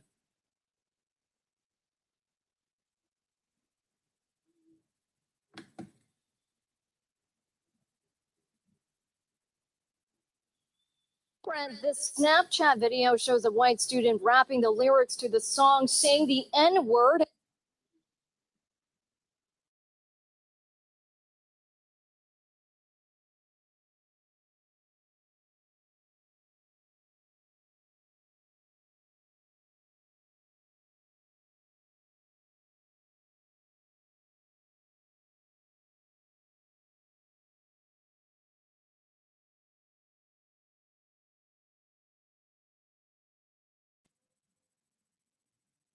We'll try to use. Come on now.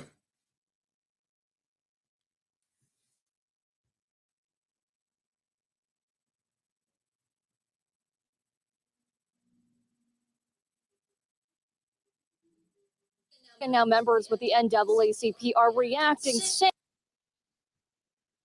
All right, it's loading slow, y'all. All right, let's let this sit for a moment.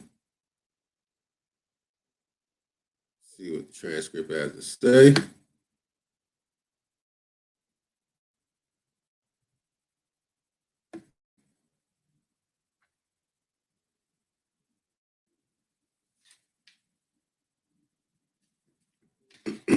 Snapchat video shows a white student rapping the lyrics to the song, saying the N word, and now members with the NAACP.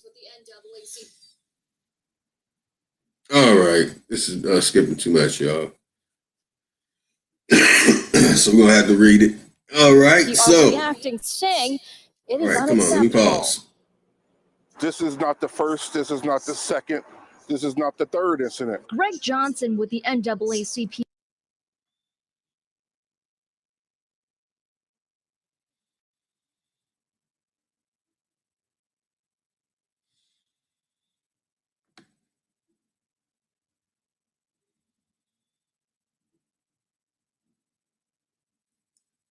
right, so that should be playing. So, okay, let's see what's going on here. Oh, that's pretty serious. Okay, so Sheldon, NAACP Valley Branch demanded action after a string of racially charged incidents at Shelton High School. Shelton Public Schools is looking into a controversial Snapchat video exchange between two students there. This is not the first. This is not the second. This is not the third incident, said Greg Johnson, president of the NAACP Valley Branch. Johnson said he is fed up with Shelton schools and racist incidents. Really? Uh, I have a related story here too, y'all. Yeah, we're going to start digging into everything. A UConn student accused of yelling racial slurs on campus appears before a judge Wednesday. And people are paying for these things now. Okay. He said that the latest incident involves a white girl rapping in a Snapchat video.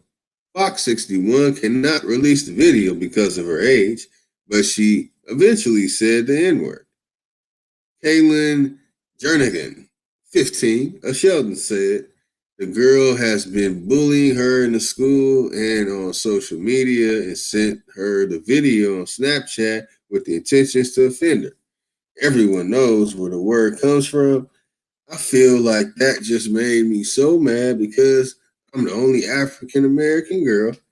Are you Indigenous American? Well, I don't know exactly your background, but okay, the only American girl.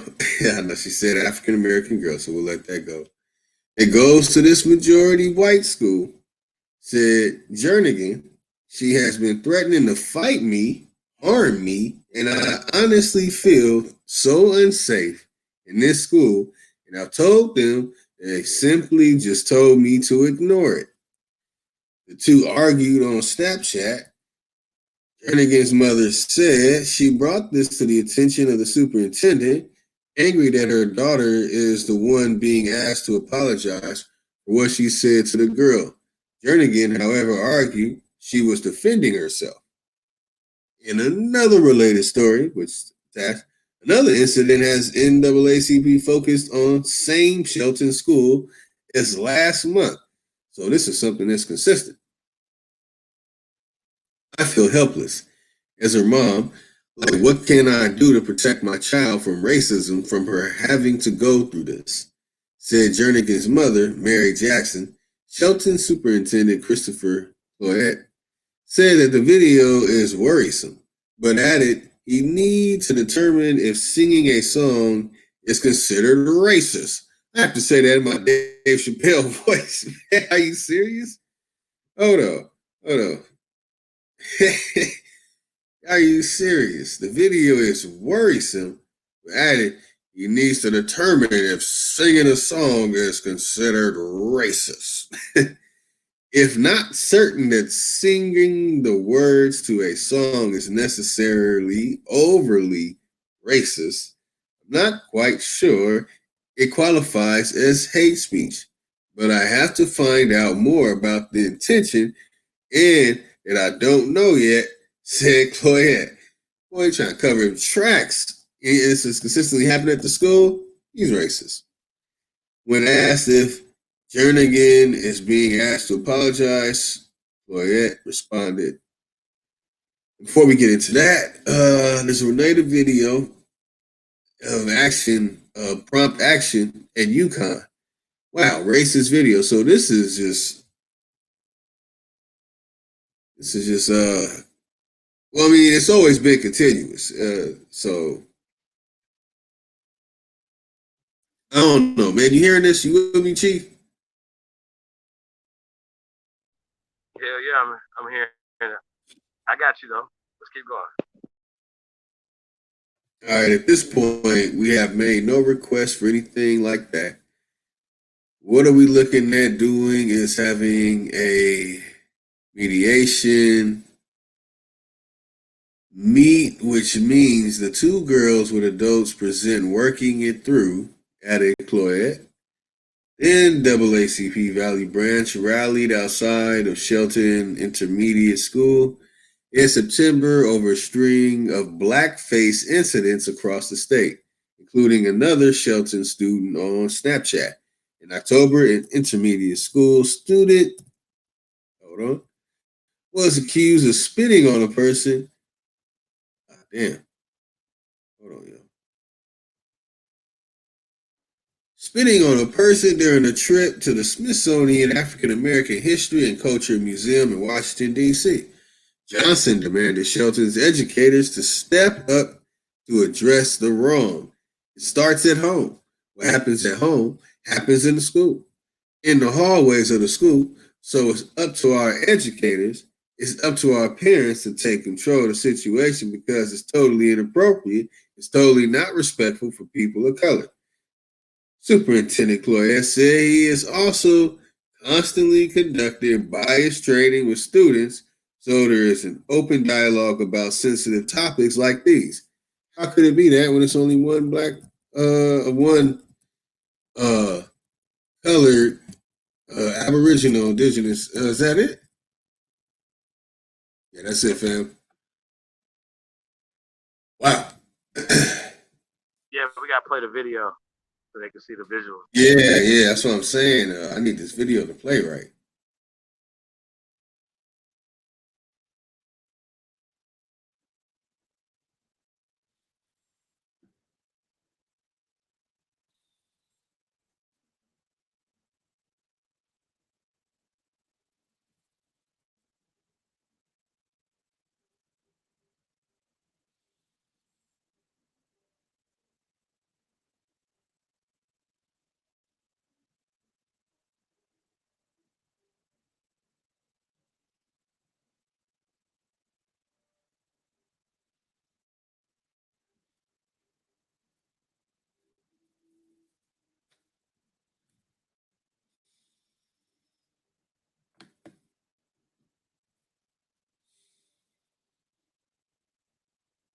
Valley Branch says he's fed up with Shelton schools and racist incidents. The latest, he says, a Snapchat video showing a white girl rapping. We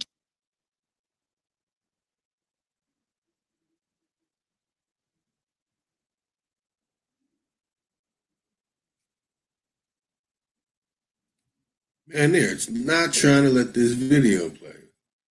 Hold on, let me see if I reload it. The hell is that?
What the hell are you talking about, Root Words?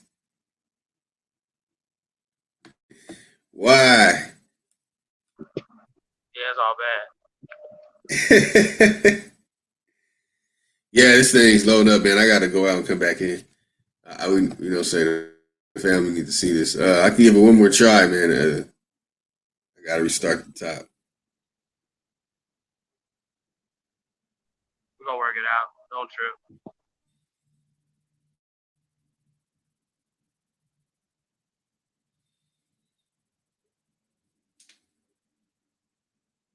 Brent, this Snapchat video shows a white student rapping the lyrics to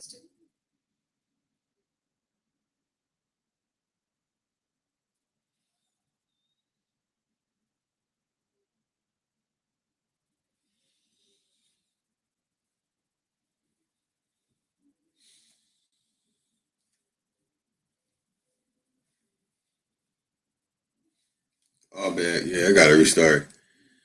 Yeah, family. I'll be right back, man. About 10 minutes. Be back in here.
All right, I'm back, family.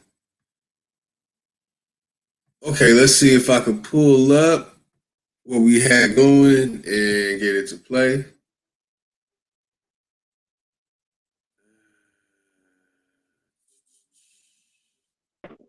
Yeah, I'm back too.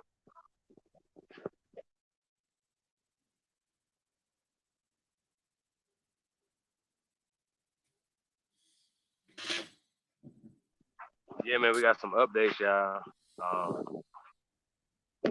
I don't know if you guys. I don't know. We'll we'll come with the updates after we finish the story or the beginning of the story. It's just the beginning, y'all.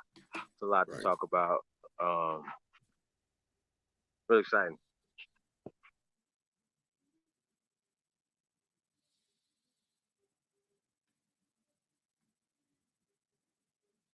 A lot of work that needs to be done, y'all, and this is definitely going to be a reminder of the reason why I don't want to spoil it, but the reason why we have to take care of our own selves, man, and build institutions for ourselves. This is going to be a reminder right here, y'all.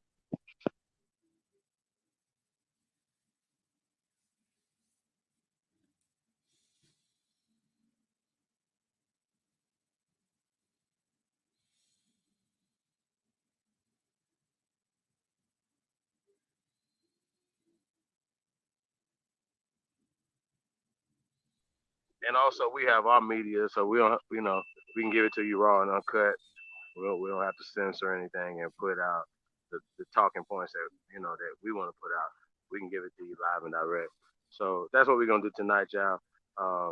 Over here on Free Media, you know what I'm saying? This is Free American Media, you know what I'm saying? Live and direct. Um, that's what it is, man. So shout out to the tribe, man. Uh, Lotus, what you got?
Brent, this Snapchat video shows a white student rapping the lyrics to the song, saying the N-word, and now members with the NAACP are reacting, saying it is unacceptable.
Here we go. Man. Yeah, I'm having problems.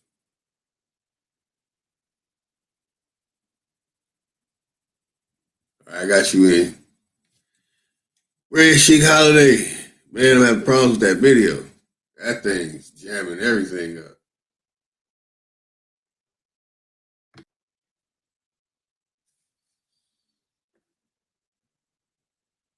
Right, let's see what we have. Let's see what other music we got. He dropped a new song for the family. I think it's time to hear something new. So exclusive from my OG. You hitter. Did I play this one for the family yet? I don't think so. Okay, I got you back in. No. What's the name of this one right here? Hold on. I gotta pull it up. I forgot the name. It's the one No. you can't play that one yet. Can't play that one yet. You know it's what I'm talking about, right? Recently. Nah, you can't play Emotions though. Yeah. Okay. Man, I can't play Emotions. Oh, hell no, man. Are you? That was Lotus. You off, man. Y'all Lotus is fucked up, man. I was gonna pick something else.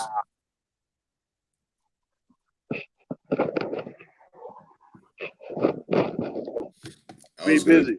Wow. I can't believe that video won't play, man. Have you listened to the song? No, I haven't. I wasn't gonna play that. Okay.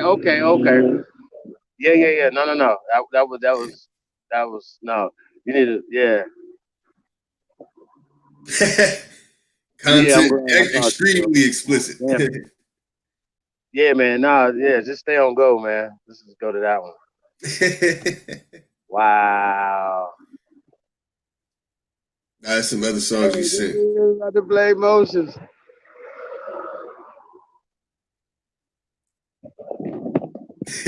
Like exclusive. You're like, hell no, nah, you ain't playing that shit. I'm glad I caught you, bro. When you listen to it, you're gonna be like, wow. I was about to go there. Hell nah.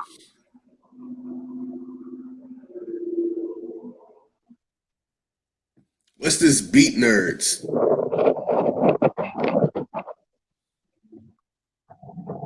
That's a beat. Yeah, I see. Yeah.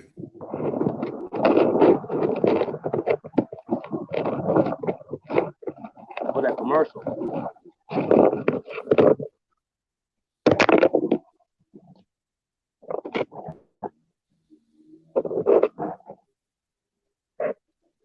Maybe Ty Lieberson to send us the commercial so we can play it tonight.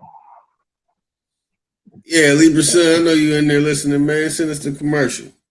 Rock out tonight with the shoe commercial.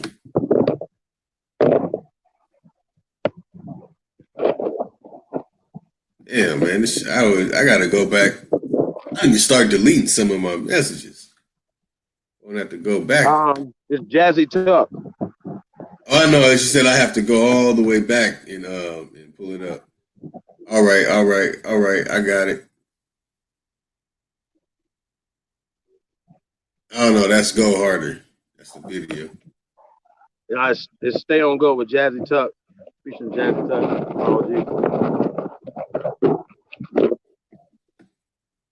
There we go. Stay on go.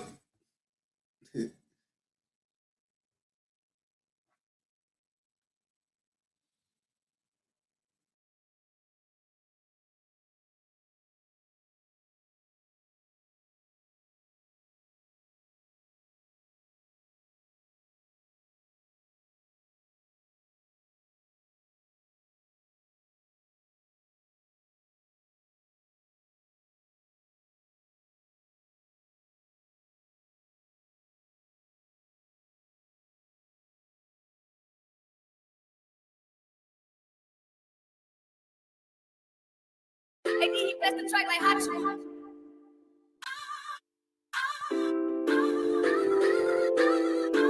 Jazz. Money on my line, so I gotta go. Soon as it's my time, then I'm out the door. Don't care what they say, cause I'm finna blow. She asked me where I stay, bitch, I stay on go, stay on go, stay on go. They ask me where I stay, bitch, I stay on go, stay on go, stay on go. Ask me where I stay, bitch, I stay on go. They know it's my time, shine, bitch, I'm about to blow. Every day I'm fresh, yes, like I'm off the boat. Every time you hear me, see me, everything gon' glow. They'll call you girl, before I snatch your hoe. I don't want your hoe, no, I just wanna throw. We didn't fuck before, and I think you know. Said she wasn't at home, gone, you didn't even go. No, said she had to work, no, she ain't even go. No, bitches like my smile, why? When I smile it glow, and they like my style, why? Cause I style for show, no, they want me trying to get me on the low. I'ma fuck you like I want you, then little bitch, I got the go. These bitches be on me cause I'm finna blow. I went to Columbus, dropped to do the show, and they was looking soon as I hit the door. All of the Decatur fucking with some hoes. I damn near shot some niggas at the store. Went to be live and I showed them my flow, and I made a run on them off the top flow. Go. Money on my line, so I gotta go. Soon as it's my time, then I'm out the door. Don't care what they say, cause I'm finna blow. She asked me where I stay, bitch, I stay on go, stay on go, stay on go. They ask me where I stay, bitch, I stay on go, stay on go, stay on go. Ask me where I stay, bitch, I stay on go. G-O, he know, she know, that's just what we do. Smoking on this C. Folks say, what you tryna see? Folks made $1 million in this street, hey, now I'm tryna see. Folks, I am my own boss, baby, what I got a P for? I've been smoking 30 years cause I don't have a P. Started with a 2 for 20, made it to a kilo. Used to get a key, high, now I get a kilo. Get kilo, 4, 5, 6 up. I ain't talking kilo. Drink a lot of the Pepsi, plus I gave away some free coke. Never been a bully, though I murdered me a G-Bo. Family over everything, I came up in a G-code. Better keep your teeth closed, better keep that heat close. Cause you know these streets cold, never be for schizo. They playing the freak games, just snatching up G-soul. They bringing out G-code with a little bit of pink code. Better hit the money on my line, so I gotta go. Soon as it's my time, then I'm out the door. Don't care what they say, cause I'm finna blow. She asked me where I stay, bitch, I stay on go, stay on go, stay on go. They ask me where I stay, bitch, I stay on go, stay on go, stay on go. Ask me where I stay, bitch, I stay on go. They know it's my time, shine, bitch, I'm about to blow. Every day I'm fresh, yes, like I'm off the boat.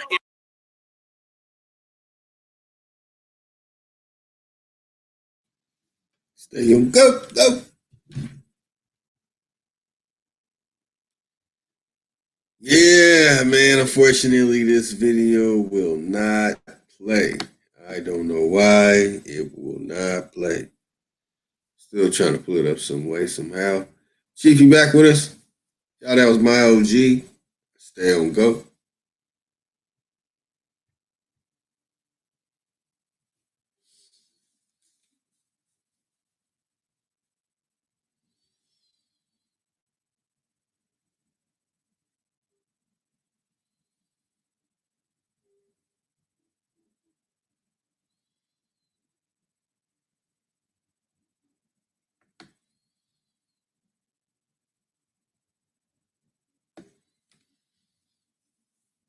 All right, we got root words in the building. Yeah, man. Stay on go. They asked me where I stay. Bitch, I stay on go. Stay on go. Hey, that's what to do, man. Shout out to the tribe, man. Purple Panthers Entertainment in the building. Shout out to Jazzy Tuck.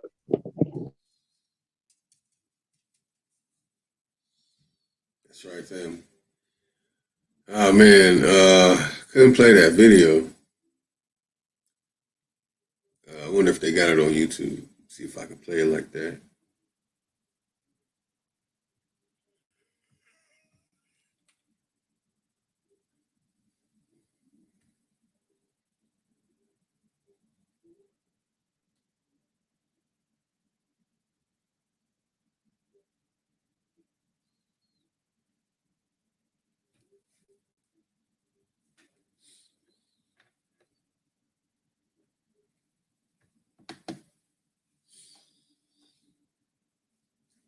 Okay, now I gotta go all the way back. Come on.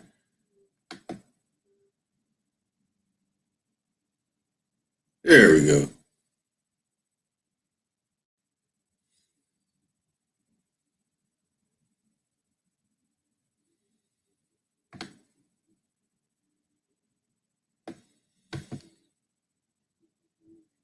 Let's see. I'm pretty sure this will be on YouTube. It might be. I got something better than YouTube though, y'all. Hold on.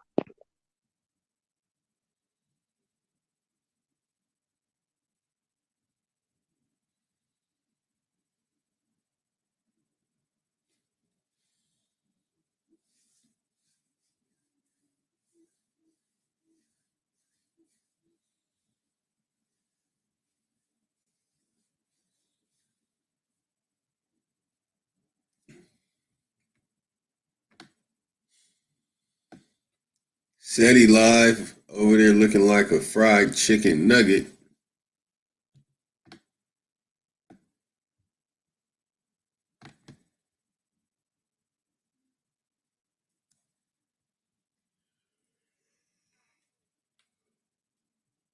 Oh, there we go. Let's gotta find a recent one.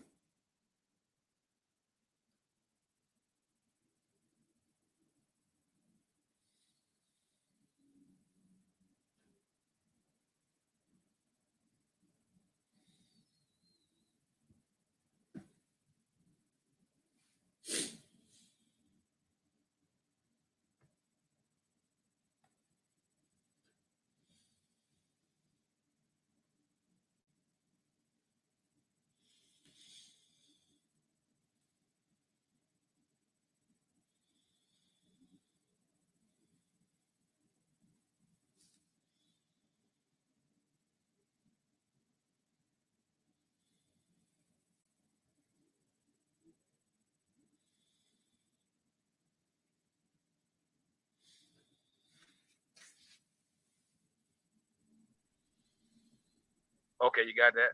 Cool. Yeah. Well, I can't find anything on YouTube. So you want to kick that off right now?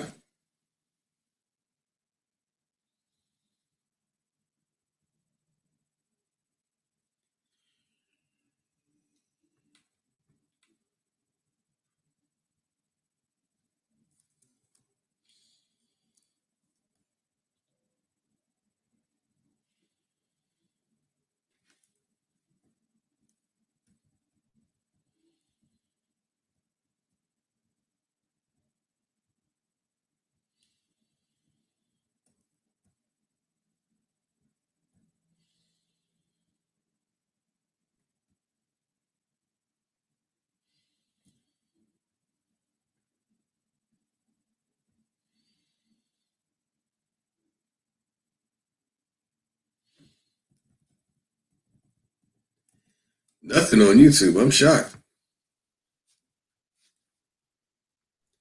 Say what? I can't find anything on YouTube. That makes this very interesting. They got all kind of stuff from months ago, from all kind of schools, and some of them the same school. Crazy.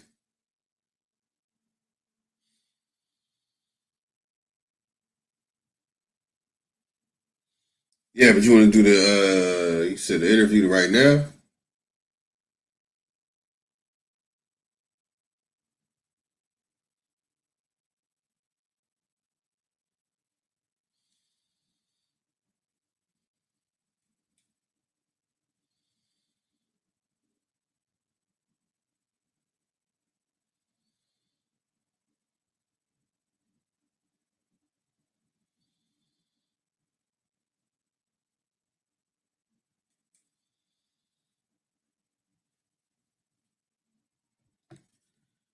All right. So we got some exclusive things going on. Very interesting. Just patiently waiting for them to happen. What else can I? Oh man, let me play my song, man. Let me bust the boat out before we go into some very, very important information. In case Canaan Land is watching, I just want to remind him, hey man, this boat's for you. You know, like this bud's for you. This boat's for you. You have a chance not ending up on that boat. But I had to bust your fez off. I had to pop your fez off and hit you with a 16 bar. That's all I needed. Don't need much.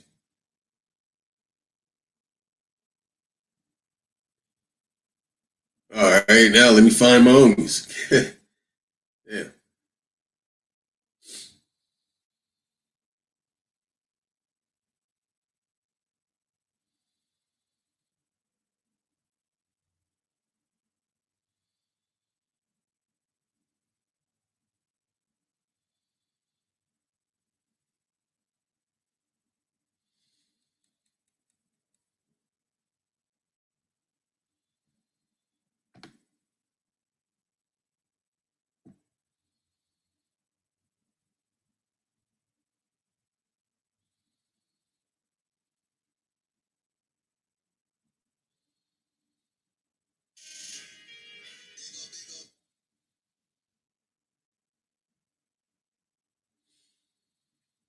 Ooh, that blew my brain out. Hold on.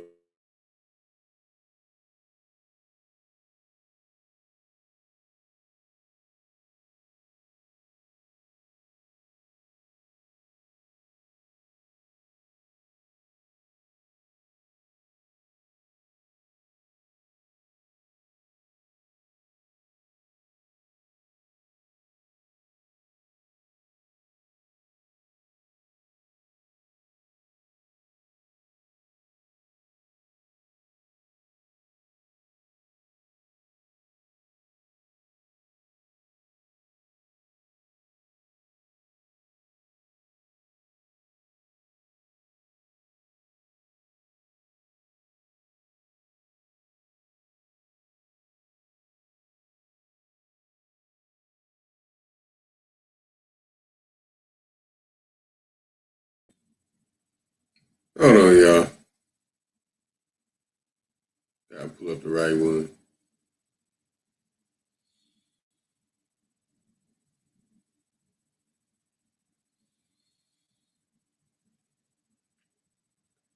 Gotta make sure I get your ears right. All right, that's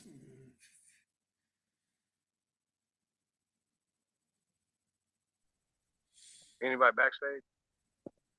nah. You send the link out.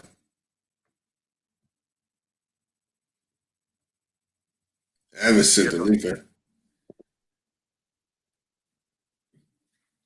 Just waiting for them to come on. So all right, I'm gonna play the little Candyland disc. You know what I'm saying? Hit him with a little 16. wanted to play it one time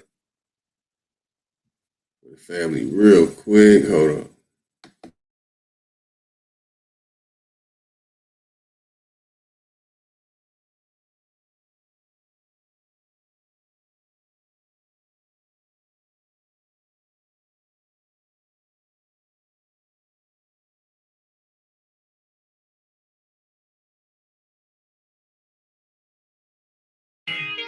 There go big ol' me. There go big ol' me. There go big ol' me. There go big ol' me. There go big ol' me. There go big ol' me. There go big ol' me. Yeah. Flamo. Candy learn candy. There go little you. Words don't match when it comes to you.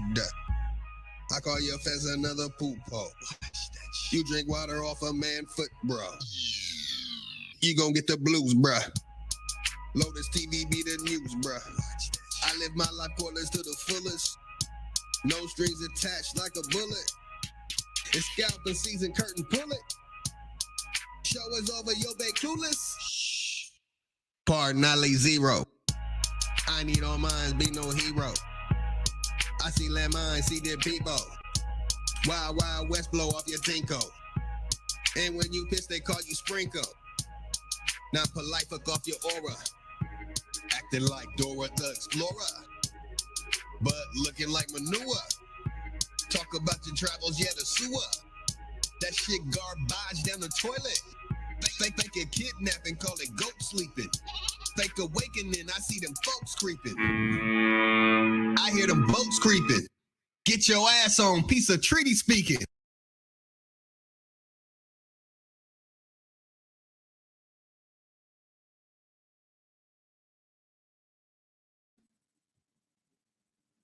All right, that was my quick 16 against Candyland Moore. I had to give him a little business, just a little 16. You know what I'm saying? Just to get it started, too. They didn't put nothing all fantastic in there. Waiting for him to do 7 feet and move an inch. That would be end of his music career. So I hope he try to do something. That was basically the warning shots right there. All right. We are patiently waiting for special guest to appear.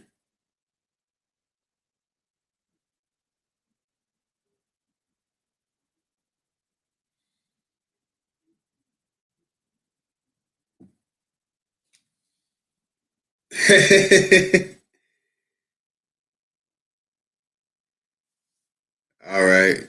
Oh, at least I got one person. I had a couple of people tell me they didn't like it. That one wasn't a good mix too. All right, for sure. Yeah. All right.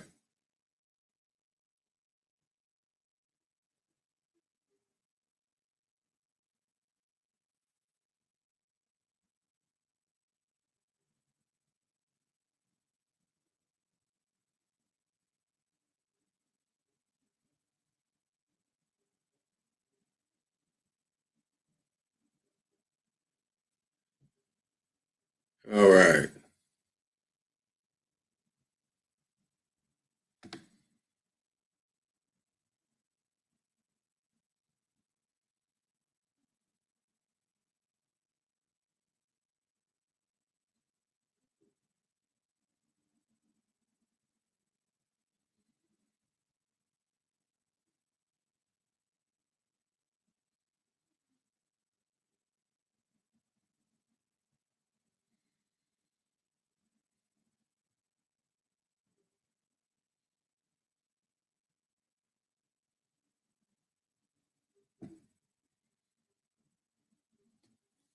Yeah, you sure all right. Be busy. Man, I've been so busy dealing with so much drama. I was supposed to send you a couple of them. Yeah. Yeah, I've been busy. And I've been in the chatting with you. You haven't even brought it up, man. I forgot all about that. What's your email? Text it to me. Or I think I got your email, man. Send me something on the email. I can send you some.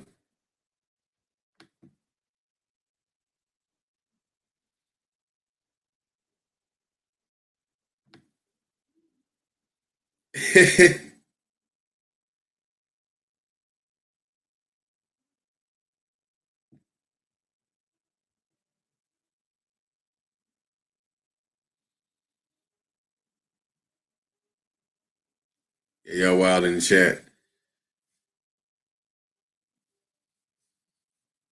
No, I did. I forgot all about that. For real. I'm like, damn, man. Yeah, man, you forgot about it too. I ain't gonna say I got you.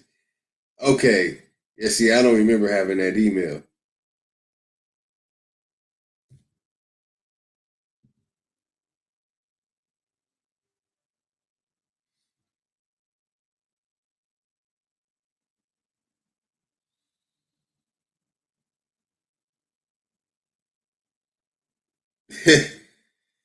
Yeah, yeah, you already know.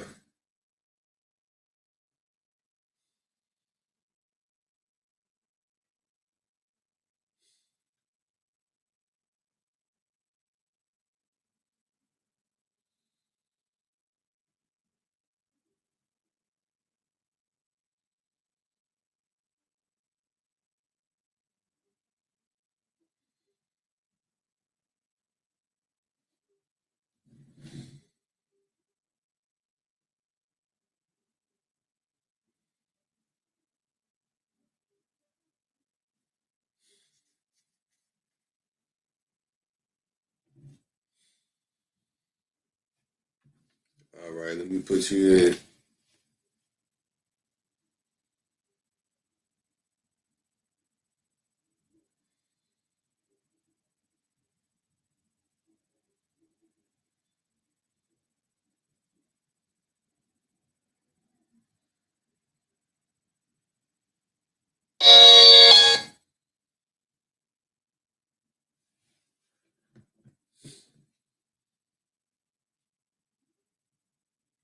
Hey, I got some. My artist originally was, well, artist I'm working with was gonna do, but decided not to.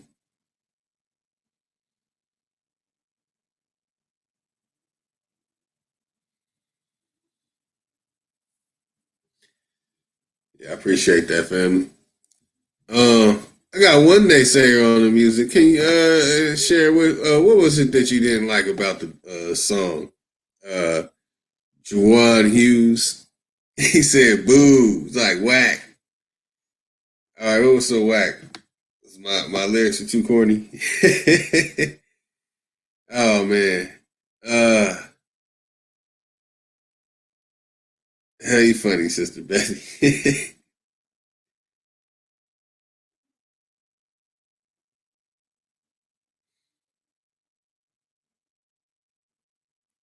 Check every voice he talking about Candyland more. Made another video. All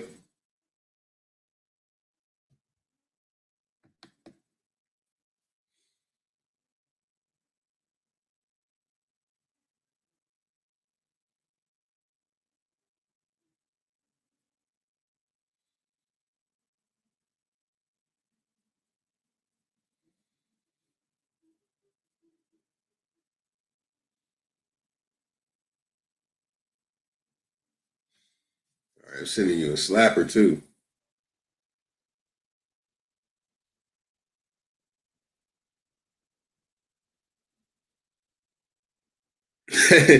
You gonna make a rap video, Sister Betty? What y'all doing to me in this chat, man?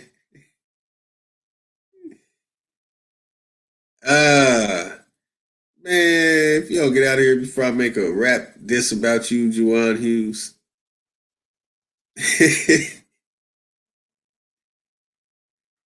No, I'm really not trying to be a rapper though. I do make beats though. That's my focus.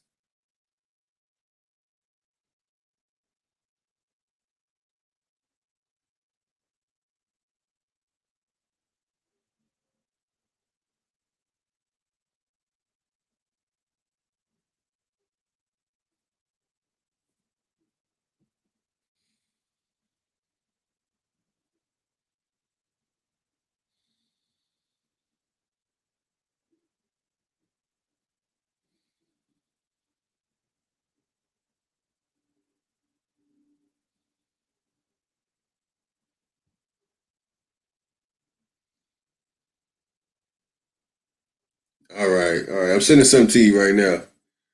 Um,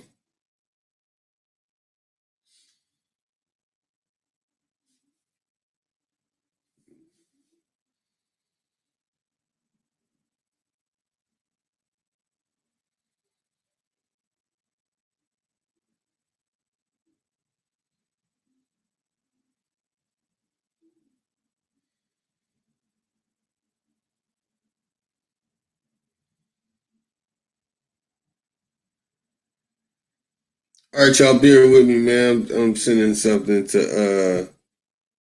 Well, I don't want to put all the business out there.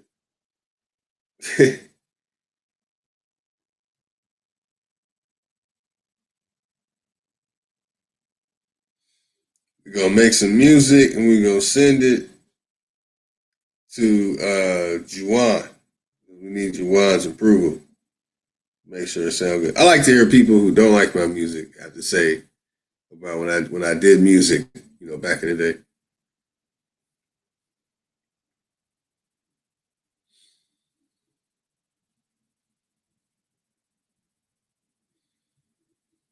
I guess you could say I'm the same way with information.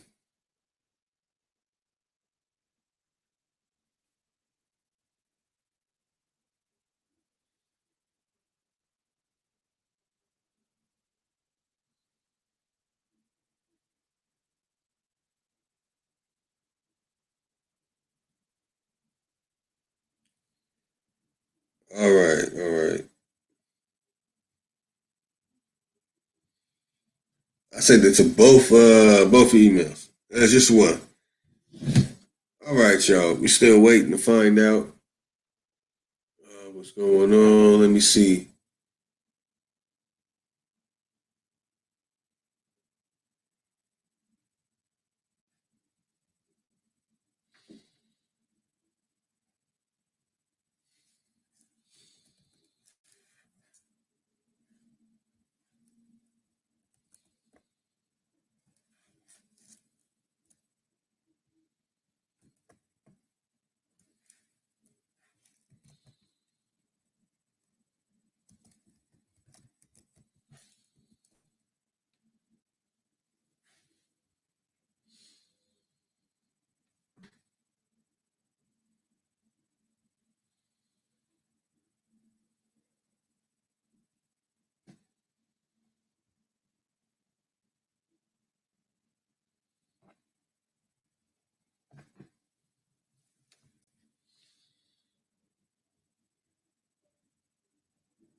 In their mixed schools, Negro.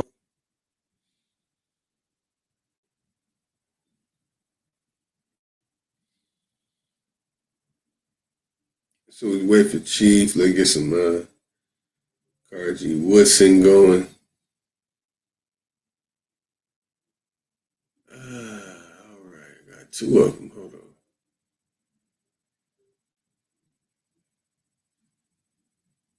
Negroes are taught to admire the Hebrew, the Greek, the Latin, and the Teuton, and to despise the African. Of the hundreds of Negro high schools recently examined by an expert in the United States Bureau of Education, only 18 offer a course taking up the history of the Negro, and in most of the Negro colleges and universities where the Negro was thought of, the race is studied only as a problem or dismissed as of little consequence. For example, an officer of a Negro university, thinking that an additional course on the Negro should be given there, called upon a Negro doctor of philosophy of the faculty to offer such work. He promptly informed the officer that he knew nothing about the Negro. He did not go to school to waste his time that way. He went to be educated in a system which dismisses the Negro as a non-entity. At a Negro summer school 2 years ago, a white instructor gave a course on the Negro, using for his text a work which teaches that whites are superior to blacks. When asked by one of the students why he used such a textbook, the instructor replied that he wanted them to get that point of view. Even schools for Negroes, then, are places where they must be convinced of their inferiority. The thought of the inferiority of the Negro is drilled into him in almost every class he enters and in almost every book he studies. If he happens to leave school after he masters the fundamentals, before he finishes high school or reaches college, he will naturally escape some of this bias and may recover in time to be of service to his people. Practically all of the successful Negroes in this country are of the uneducated type, or of that of Negroes who have had no formal education at all. The large majority of the Negroes who have put on the finishing touches of our best colleges are all but worthless in the development of their people. If after leaving school they have the opportunity to give out to Negroes what traducers of the race would like to have it learned, such persons may thereby earn a living at teaching or preaching which have been taught, but they never become a constructive force in the development of the race. The so-called school, then, becomes a questionable factor in the life of this despised people. As another has well said, to handicap a student by teaching him that his black face is a curse and that his struggle to change his condition is hopeless is the worst sort of lynching. It kills one's aspirations and dooms him to vagabondage and crime. It is strange, then, that the friends of truth and promoters of freedom have not risen up against the present propaganda in the schools and crushed it. This crusade is much more important than the anti-lynching movement, because there would be no lynching if it did not start in the classroom. Why not exploit, enslave, or exterminate a class that everybody is taught to regard as inferior? To be more explicit, we may go to the seat of the trouble. Our most widely known scholars have been trained in the universities outside of the South. Northern and Western institutions, however, have had no time to deal with matters which concern the Negro especially. They must direct their attentions to the problems of the majority of their constituents, and too often they have stimulated their prejudices by referring to the Negro as unworthy of consideration. Most of what these universities have offered as language, mathematics, and science may have served a good purpose, but much of what they've taught as economics, history, literature, religion, and philosophy is propaganda and camp that involved the waste of time and misdirected the Negroes thus trained. And even in the certitude of science or mathematics, it's been unfortunate that the approach to the Negro has been borrowed from a foreign method. For example, the teaching of arithmetic in the 5th grade in a backward county in Mississippi should mean one thing in the Negro school and a decidedly different thing in the white school. The Negro children, as a rule, come from the homes of tenants and peons who have to migrate annually from plantation to plantation, looking for light which they have never seen. The children from the homes of white planters and merchants live permanently in the midst of calculations, family budgets, and the like, which enables them sometimes to learn more by contact than the Negro can acquire in school. Instead of teaching Negro children less arithmetic, they should be taught much more of it than the white children, for the latter attend a graded school consolidated by free transportation, when the Negroes go to one-room rented hovels to be taught without equipment and by incompetent teachers educated scarcely beyond the 8th grade. In schools of theology, Negroes are taught the interpretation of the Bible worked out by those who have justified segregation and winked at the economic debasement of the Negro, sometimes almost to the point of starvation. Deriving their sense of right from this teaching, graduates of such schools can have no message to grip the people whom they've been ill-trained to serve. Most of such miseducated ministers, therefore, preach to benches, while illiterate Negro preachers do the best they can in supplying the spiritual needs of the masses. In the schools of business administration, Negroes are trained exclusively in the psychology and economics of Wall Street and are, therefore, made to despise the opportunities to run ice wagons, push banana carts, and sell peanuts among their own people. Foreigners who have not studied economics but have studied Negroes take up this business and grow rich. In schools of journalism, Negroes are being taught how to edit such metropolitan dailies as the Chicago Tribune and the New York Times, which would hardly hire a Negro as a janitor. And when these graduates come to the Negro weeklies for employment, they're not prepared to function in such establishments, which, to be successful, must be built upon accurate knowledge of the psychology and philosophy of the Negro. When a Negro has finished his education in our schools, then he has been equipped to begin the life of an Americanized or Europeanized white man. But before he steps from the threshold of his alma mater, he is told by his teachers that he must go back to his own people, from whom he has been estranged by a vision of ideals, which, in his disillusionment, he will realize that he cannot attain. He goes forth to play his part in life, but he must be both social and bisocial at the same time. While he is part of the body politic, he is, in addition to this, a member of a particular race to which he must restrict himself in all matters social. While serving his country, he must serve within a special group. While being a good American, he must above all things be a good Negro, and to perform this definite function, he must learn to stay in a Negro's place. For the arduous task of serving a race thus handicapped, however, the Negro graduate has had little or no training at all. The people whom he has been ordered to serve have been belittled by his teachers to the extent that he can hardly find delight in undertaking what his education has led him to think is impossible. Considering his race as blank in achievement, then he sets out to stimulate their imitation of others. The performance is kept up a while, but like any other effort at meaningless imitation, it results in failure. Facing this undesirable result, the highly educated Negro often grows sour. He becomes too pessimistic to be a constructive force and usually develops into a chronic fault finder or a complainant at the bar of public opinion. Often, when he sees that the fault lies at the door of the white oppressor whom he is afraid to attack, he turns upon the pioneering Negro who is at work doing the best he can to extricate himself from an uncomfortable predicament. In this effort to imitate, however, these educated people are sincere.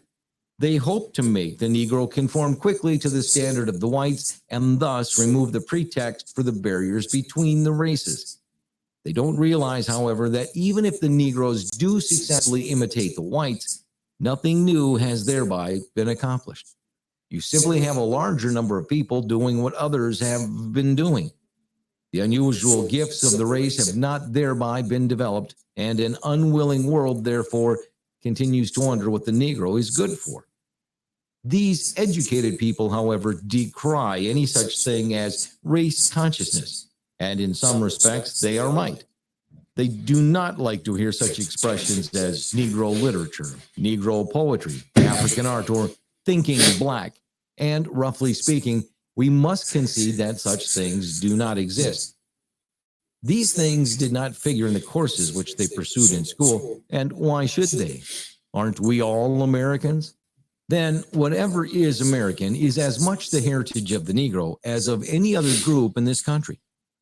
The highly educated contend, moreover, that when the Negro emphasizes these things, he invites racial discrimination by recognizing such differentness of the races. The thought that the Negro is one thing and the white man another is the stock in trade argument of the Caucasian to justify segregation. Why then should the Negro blame the white man for doing what he himself does? These highly educated Negroes, however, fail to see that it is not the Negro who takes this position. The white man forces him to it, and to Oh, my extricate bad, y'all. himself therefrom, the Negro leader must so deal with the situation as to develop in the segregated group the power with which they can elevate themselves. The differentness of races, moreover, is no evidence of superiority or of inferiority. This merely indicates that each race has certain gifts which the others do not possess. It is by the development of these gifts that every race must justify its right to exist.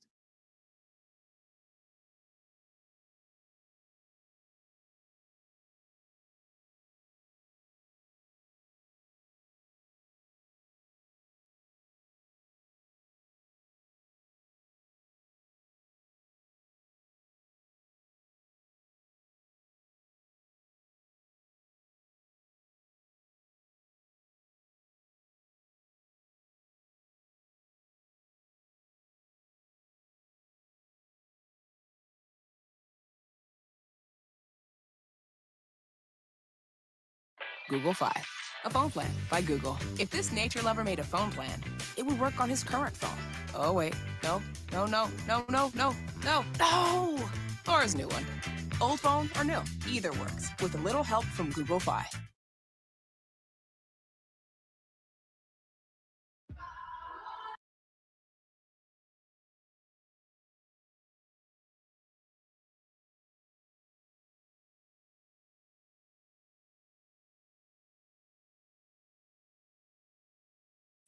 All right, let me clear everything off. Yeah, apologies for that. I had my headphones next to the speaker and was not on mute.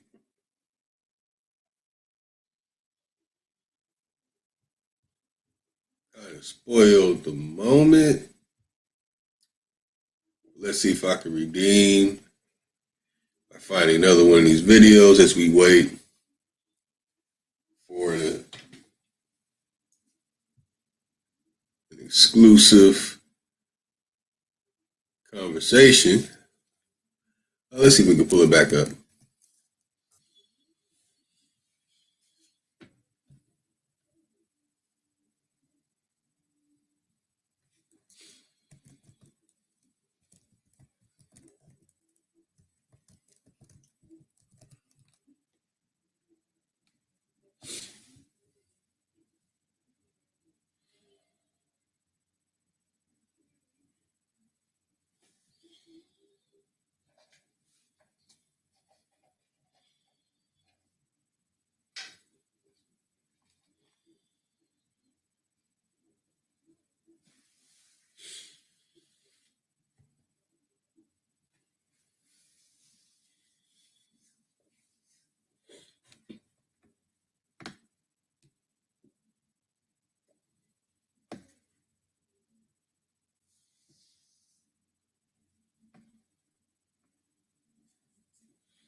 Chapter 2: How We Missed the Mark.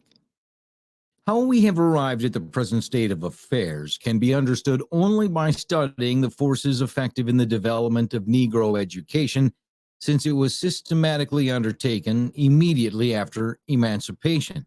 To point out merely the defects as they appear today will be of little benefit to the present and future generations. These things must be viewed in their historic setting.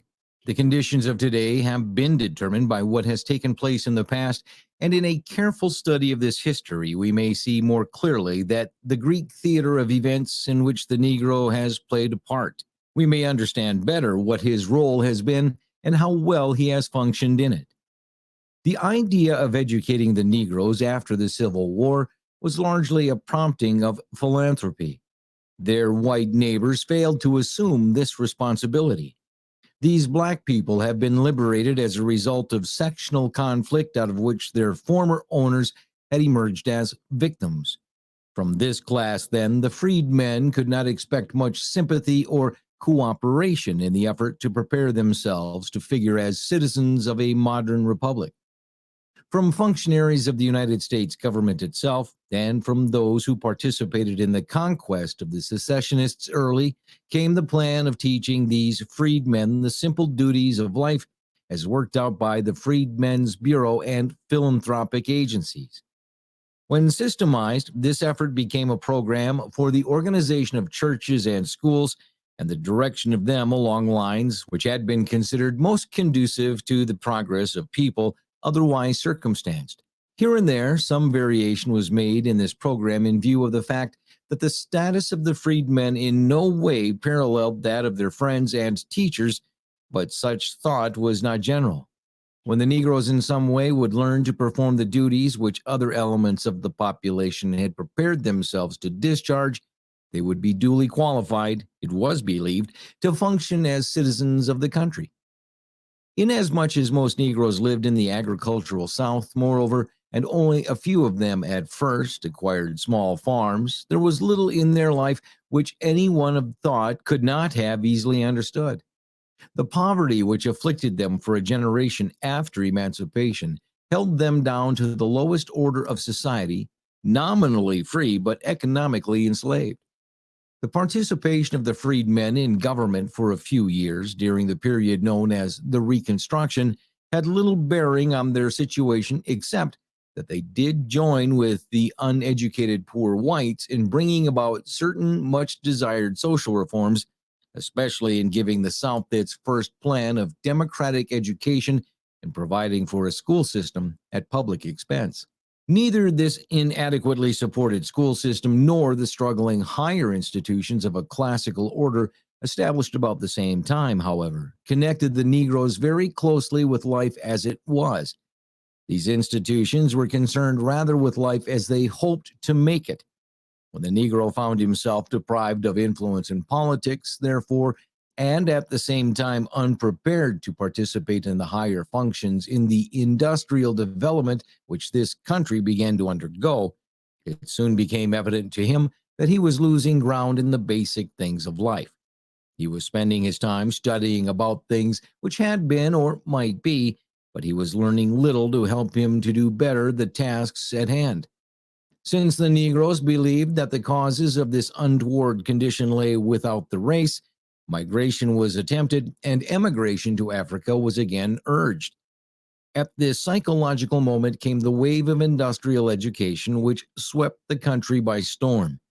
The educational authorities in the cities and states throughout the Black Belt began to change the course of study to make the training of the Negro conform to this policy. The missionary teachers from the North, in defense of their idea of more liberal training, however, fearlessly attacked this new educational policy, and the Negroes participating in the same dispute arrayed themselves respectively on one side or the other. For a generation thereafter, the quarrel as to whether the Negro should be given a classical or a practical education was the dominant topic in Negro schools and churches throughout the United States. Labor was the most important thing of life, it was argued. Practical education counted in reaching that end, and the Negro worker must be taught to solve this problem of efficiency before directing attention to other things. Others more narrow-minded than the advocates of industrial education seized upon the idea, feeling that, although the Negro must have some semblance of education, it would be a fine stroke to be able to make a distinction between the training given the Negro and that provided for the whites. Inasmuch as the industrial education idea rapidly gained ground, too, many Negroes for political purposes began to espouse it at schools and colleges, hoping thereby to obtain money, worked out accordingly makeshift provisions for such instruction, although they could not satisfactorily offer it.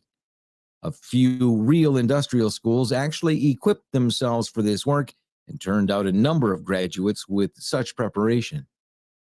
Unfortunately, however, the affair developed into a sort of battle of words, for in spite of all they said and did, the majority of the Negroes, those who did make some effort to obtain an education, did not actually receive either the industrial or the classical education. Negroes attended industrial schools, took such training as was prescribed, and received their diplomas, but few of them developed adequate efficiency to be able to do what they were supposedly trained to do. The schools in which they were educated could not provide for all the experience with machinery which white apprentices trained in factories had. Such industrial education as the Negroes received then was merely to master a technique already discarded in progressive centers, and even in less complicated operations of industry, these schools had no such facilities as to parallel the numerous processes of factories conducted on the plan of the division of labor. Except what value such training might have in the development of the mind by making practical applications of math and science, then, it was a failure. The majority of Negro graduates of industrial schools, therefore, have gone into other avenues, and too often into those for which they have had no preparation whatever. Some few who actually prepared for the industrial sphere by self-improvement likewise sought other occupations for the reasons that Negroes were generally barred from higher pursuits by trade unions, and being unable to develop captains of industry to increase the demand for persons in these lines, the Negroes have not opened up many such opportunities for themselves. During these years, too, the schools for the classical education of Negroes have not done any better. They have proceeded on the basis that every ambitious person needs a liberal education, when as a matter of fact, this does not necessarily follow. The Negro trained in the advanced phases of literature, philosophy, and politics has been unable to develop far in using his knowledge because of having no functions in the lower spheres of the social order. Advanced knowledge of science, mathematics, and languages, moreover, has not been much more useful except for mental discipline caused by the dearth of opportunity to apply such knowledge among people who were largely common laborers in towns or peons on the plantations. The extent to which such higher education has been successful in leading the Negro to think, which above all is the chief purpose of education, has merely made him more of a malcontent when he can sense the drift of things and appreciate the impossibility of success envisioning conditions as they really are. It is very clear, therefore, that we do not have in the life of the Negro today a large number of persons who have been benefited by either of the systems about which we have quarreled so long. The number of Negro mechanics and artisans have comparatively declined during the last 2 generations. The Negroes do not proportionately represent as many skilled laborers as they did before the Civil War. If the practical education which the Negroes received helped to improve the situation so that it is today no worse than what it is, certainly it did not solve the problem as was expected of it. On the other hand, in spite of much classical education of the Negroes, we do not find in the race a large supply of thinkers and philosophers. One excuse is that scholarship among Negroes has been vitiated by the necessity for all of them to combat segregation and fight to retain standing ground in the struggle of the races. Comparatively few American Negroes have produced creditable literature, and still fewer have made any large contribution to philosophy or science. They have not risen to the heights of black men farther removed from the influences of slavery and segregation. For this reason, we don't find among American Negroes a Pushkin, a Gomez, a Joffrey, a Captain, or Dumas. Even men like Roland Hayes and Henry O. Tanner have risen to the higher levels by getting out of this country to relieve themselves of our stifling traditions and to recover from their education.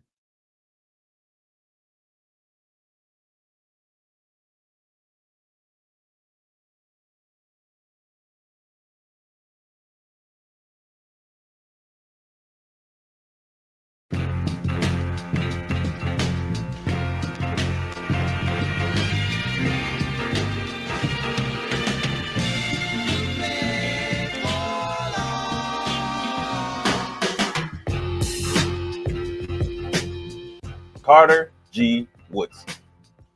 December 19th, 1875, James Henry and Anna Eliza Woodson gave birth to one of the greatest minds of the 20th century, Carter G. Woodson, in New Canton, Virginia.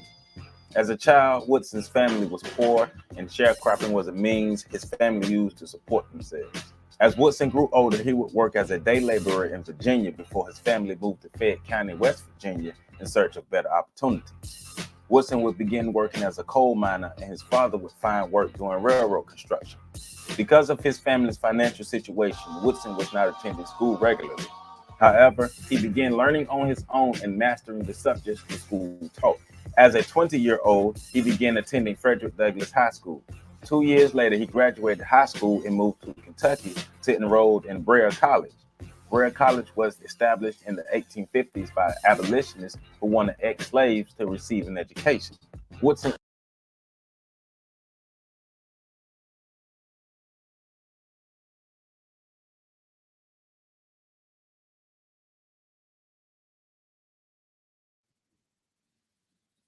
Yeah. I know Yeah, that one wasn't supposed to play. I was supposed to go to part 3. Apologies for that, y'all. Hold on.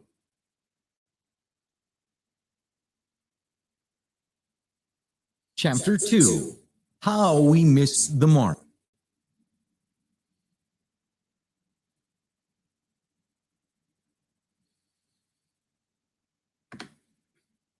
Busy, you funny as hell.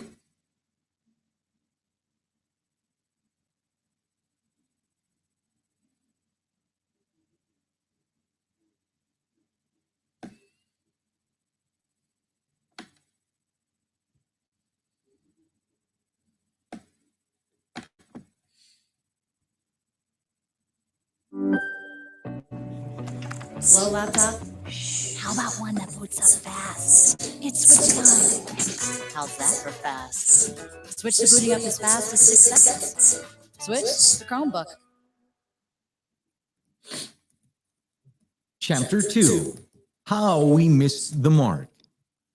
How we have arrived at the present state of affairs can be understood only by studying the forces effective in the development of Negro education, since it was systematically undertaken immediately after emancipation. To point out merely the defects as they appear today will be of little benefit to the present.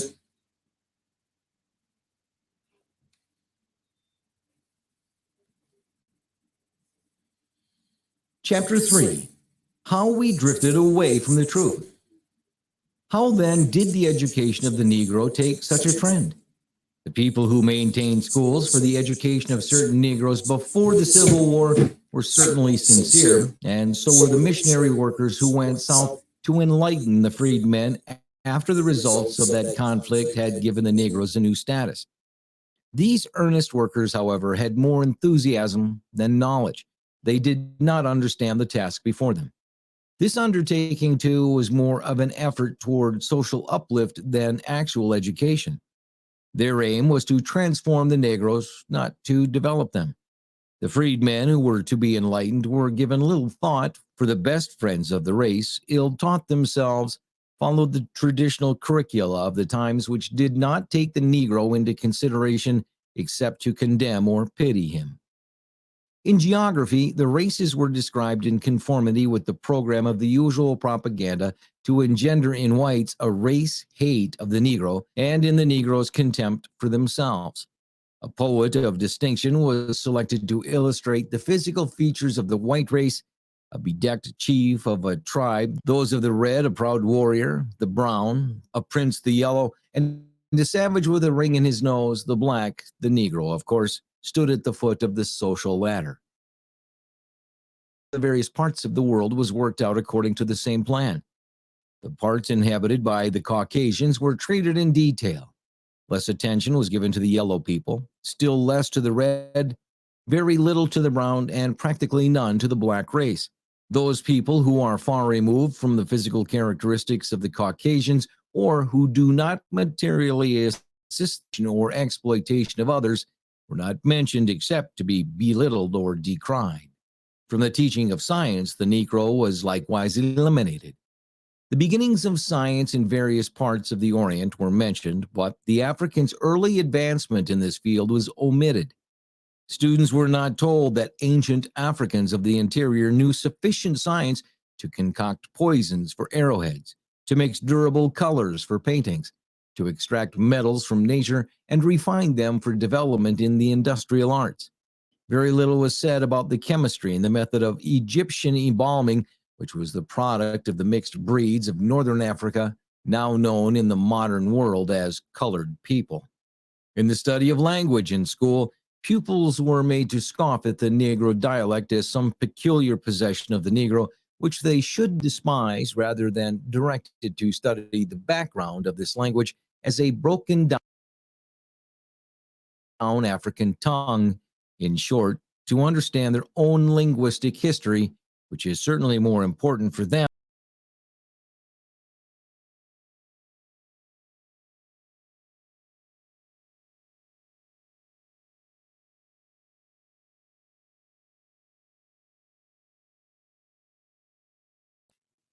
All right, I got you back in, Chief. I was playing Carter G. Woodson's Miseducation of the Negro, chapters from the actual book. Oh man. Yeah, man. Yeah, I missed a lot of that, man. So, how did it make you feel?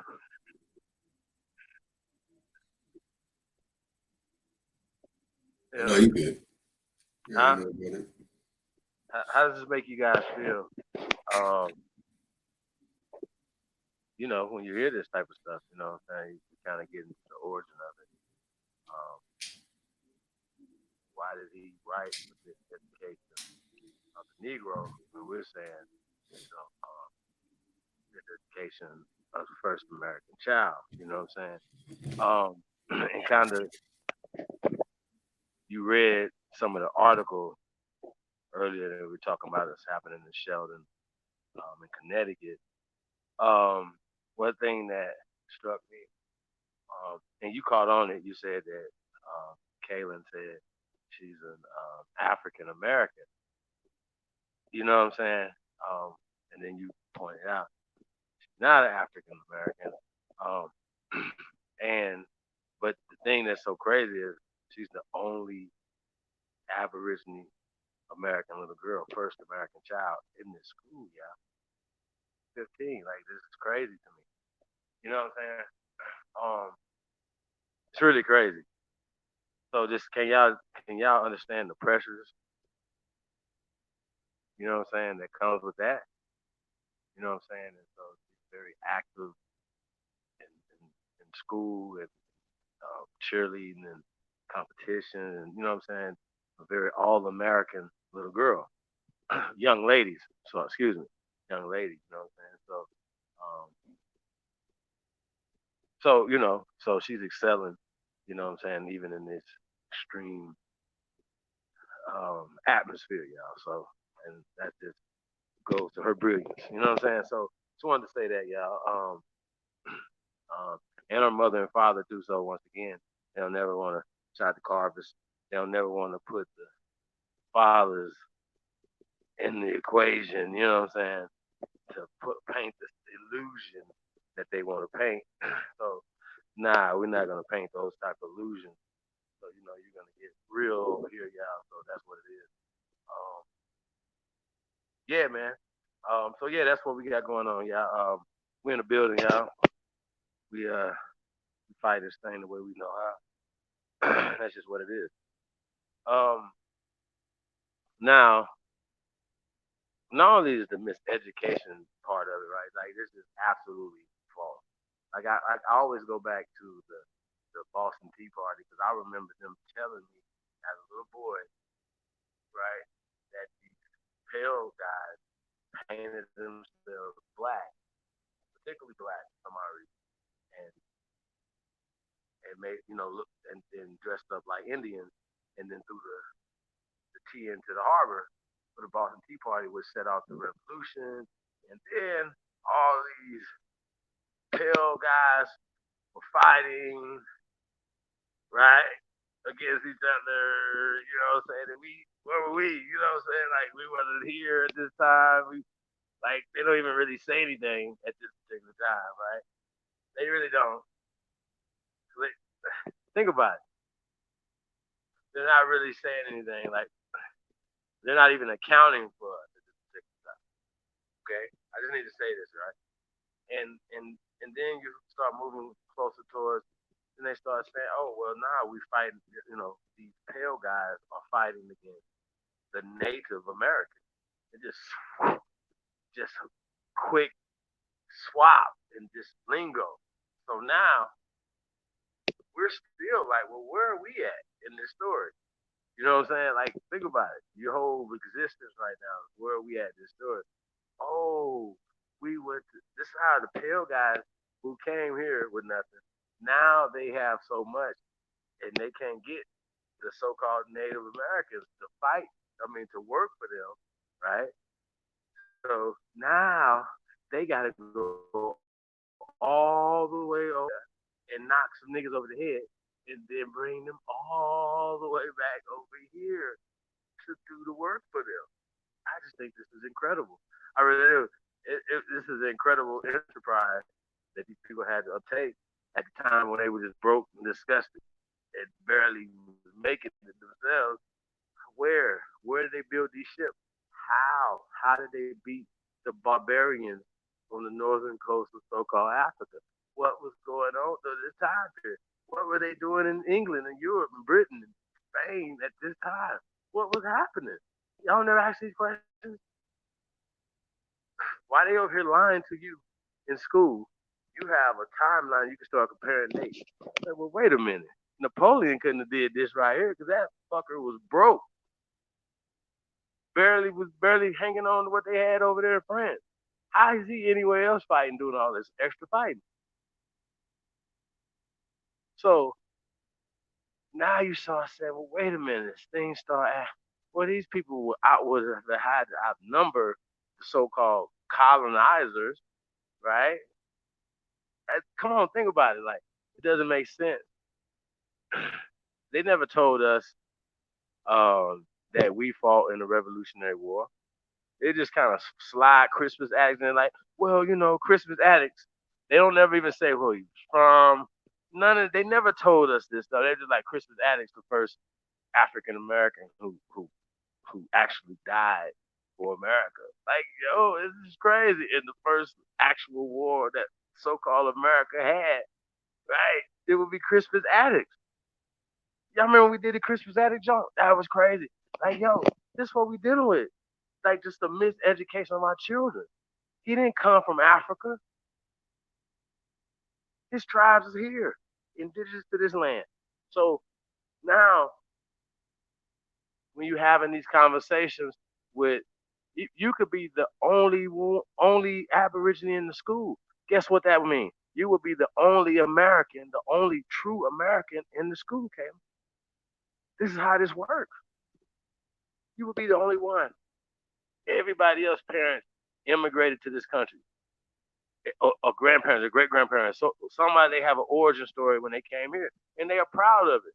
I'm sure you've seen plenty of Irish Day parades and Italian festivals and so on and so forth. All these things, right? Can y'all imagine what Black History Month is like at her school? Yo, yeah, oh, yo, that's crazy, yo. I really don't get into all that part of it, y'all, and shit, yo, that's deep. You know what I'm saying? So, I mean, that's a heavy burden, y'all, to bear. You know what I'm saying? So yeah, man. Oh yeah, Lotus, what you think about that, bro? Do we have an echo? We got some ones. We got ones that we No, sound no, you don't have echoes. twos that we don't. I don't hear that. Ones that we sound good, twos that we don't. Test. One, two. Atom Chevio is in the building. The ancient one. OCO. Be busy. Peace to the guys, man. These special Navas. OCO. And Ham. These empresses. We got Copper Color Soldier in the building. The Chosen One. D-Town in the building. Peace to the guys, man. Chuck Jackson, Big Ooga Ooga. Root Word in the building. We're probably going to open up the panel a little later on. Lift Every Voice. Peace. Jawan Hughes. Funny. Miss Sister Betty in the building. Peace, Empress. Sheba B. Peace to all. Peace to the chat.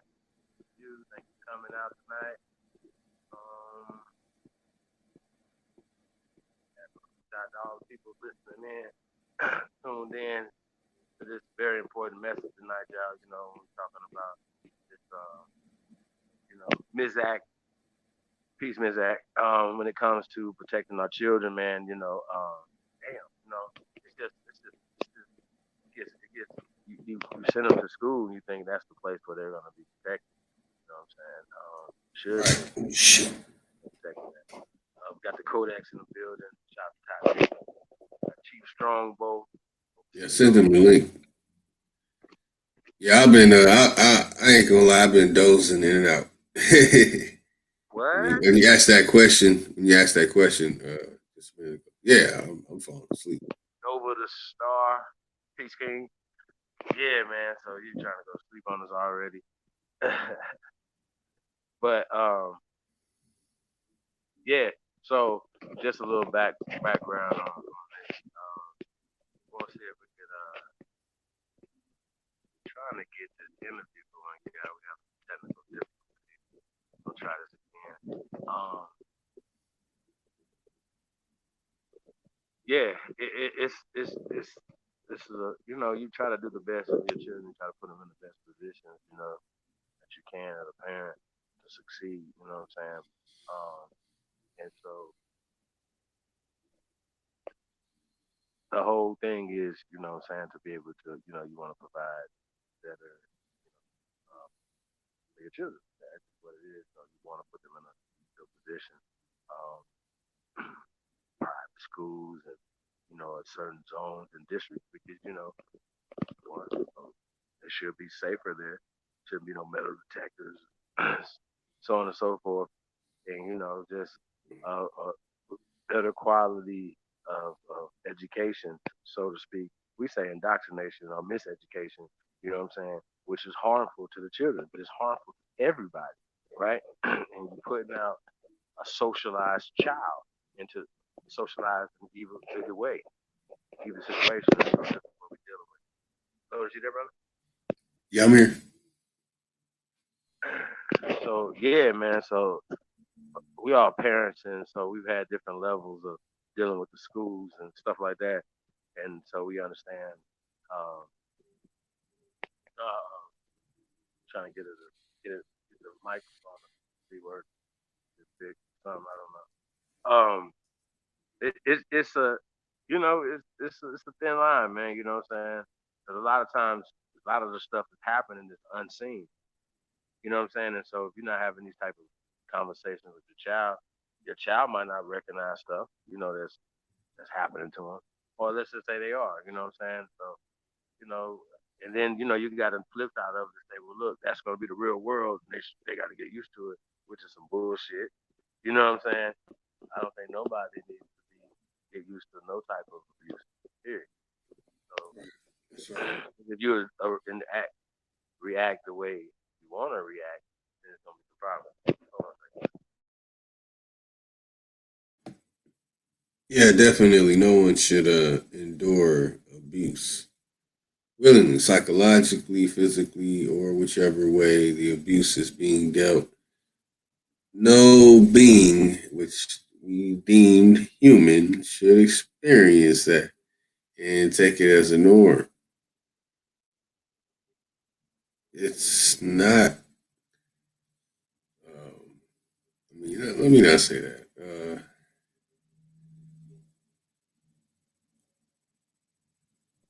So, yeah. So just getting back to this case in Connecticut. Um, Now here's the thing. So the news is gonna cut and paste and do what they're gonna say, right? So even in what they wrote up, they're talking about, oh well, the Snapchat video, it's just somebody singing the lyrics to a song, right? But I didn't get that Snapchat video, right? Wanna know why I didn't? One, because I don't have a Snapchat, right? However, Snapchat to people, you send them to directly to people. You know what I'm saying? It's even not, it's not like I'm adding a whole group of people or people see the post or something, whatever. I'm sending this to you. So the particular song and the part of the song was directed directly to Kate. Okay, so just let's don't play that game. We're not gonna have to go back and forth with y'all. You know what I'm saying? Um, so that's just what it is. So the intent is absolutely there. And so for the dude to say what he say, we already see what side he's on. That's the superintendent. Looking like Colonel Sanders' son or something around this motherfucker. What is you talking about? You know what I'm saying? So, I was yeah, damn it. I'm supposed to try to get to this thing without cussing like one time. Anyway, I think we can bleep that. Like you're like bleep. You know what I'm talking about? Yeah. So yeah. So like I said, I kind of have an inside, you know, into the information. You know what I'm saying? So kind of where we at with that. It's just a lot of development going on. This shows the importance of us being able to represent and speak for ourselves. You know what I'm saying? When it comes to um, just issues that we have in the community, and this is a major issue, right? Because these issues, remember, school to prison pipeline. Well, this is what we're talking about. Just the type of children that these institutions are putting out. Why are you putting these type of people out into the world? What's going on? You're putting out disenfranchised children. You're socializing people to be disenfranchised. They're not good at sports, which majority of us are not playing sports. They say if it's 100 children at each school on the football team, what the fuck? Thousand. What about the basketball team? 20, whatever many. Like, come on, like it's not that many of us that's gonna be playing sports, and and that's why y'all getting all this whack ass rap music. You know what I'm saying? The kids, yeah, know that. But really, you are though. There's a reason. You know what I'm saying? And a lot of times, majority of the music that people hear is terrible. Let's just be clear about that. Can I be honest? Let's just be honest. Sheesh. So I just think y'all definitely need to step the music game up. That's the least you could do for the consumer. Make good music so we can bob our heads to right. It's not to be busy, man. Jay Edwards. You know what I'm saying? So yeah, man, this journey, man, it's just getting started, y'all. They ain't even hit the gun to go yet. You know what I'm saying? We still in the starting block. The horses are still in the stable. The cars are still ready to go. But we in pole position though. That's the beautiful thing about this thing. You know what I mean? They playing catch up. Everybody's playing catch up, and that's cool. That's absolutely cool. Um, we're just gonna keep pushing.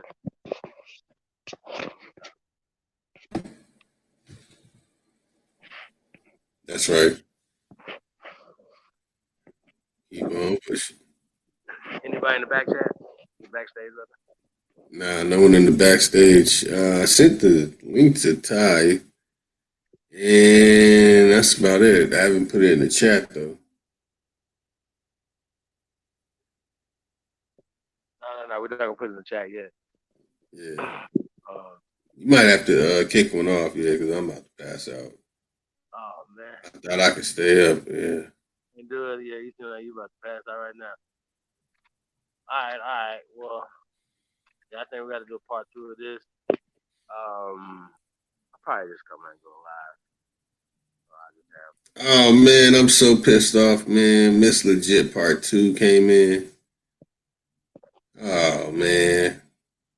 Hey, Miss Legit Part 2, I'm about to go to sleep and dream of you with those lips. Just, I already think I'm weird. That didn't help.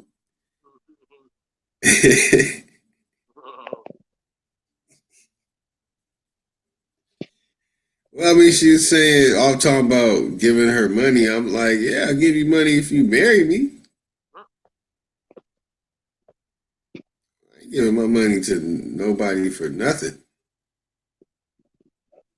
My days of going out are over. As y'all can see, I'm tired as hell. Oh, man. Well, we're gonna shut this one down, y'all. We're gonna come back on our open camera, and hopefully, if we can, want to do an interview tonight. Not, we have to redo it. I don't know, we have to do a call in if we can't get the StreamYard fixed. we might have to try to do the but we do this right, you know what I'm saying, and watch the real video, you know what I'm saying, because we didn't do this no justice at all. So yeah, we probably just have to do a whole segment on this tomorrow or something. Yo. So yeah, shout out to the Jernigans, uh, Marianne, my favorite.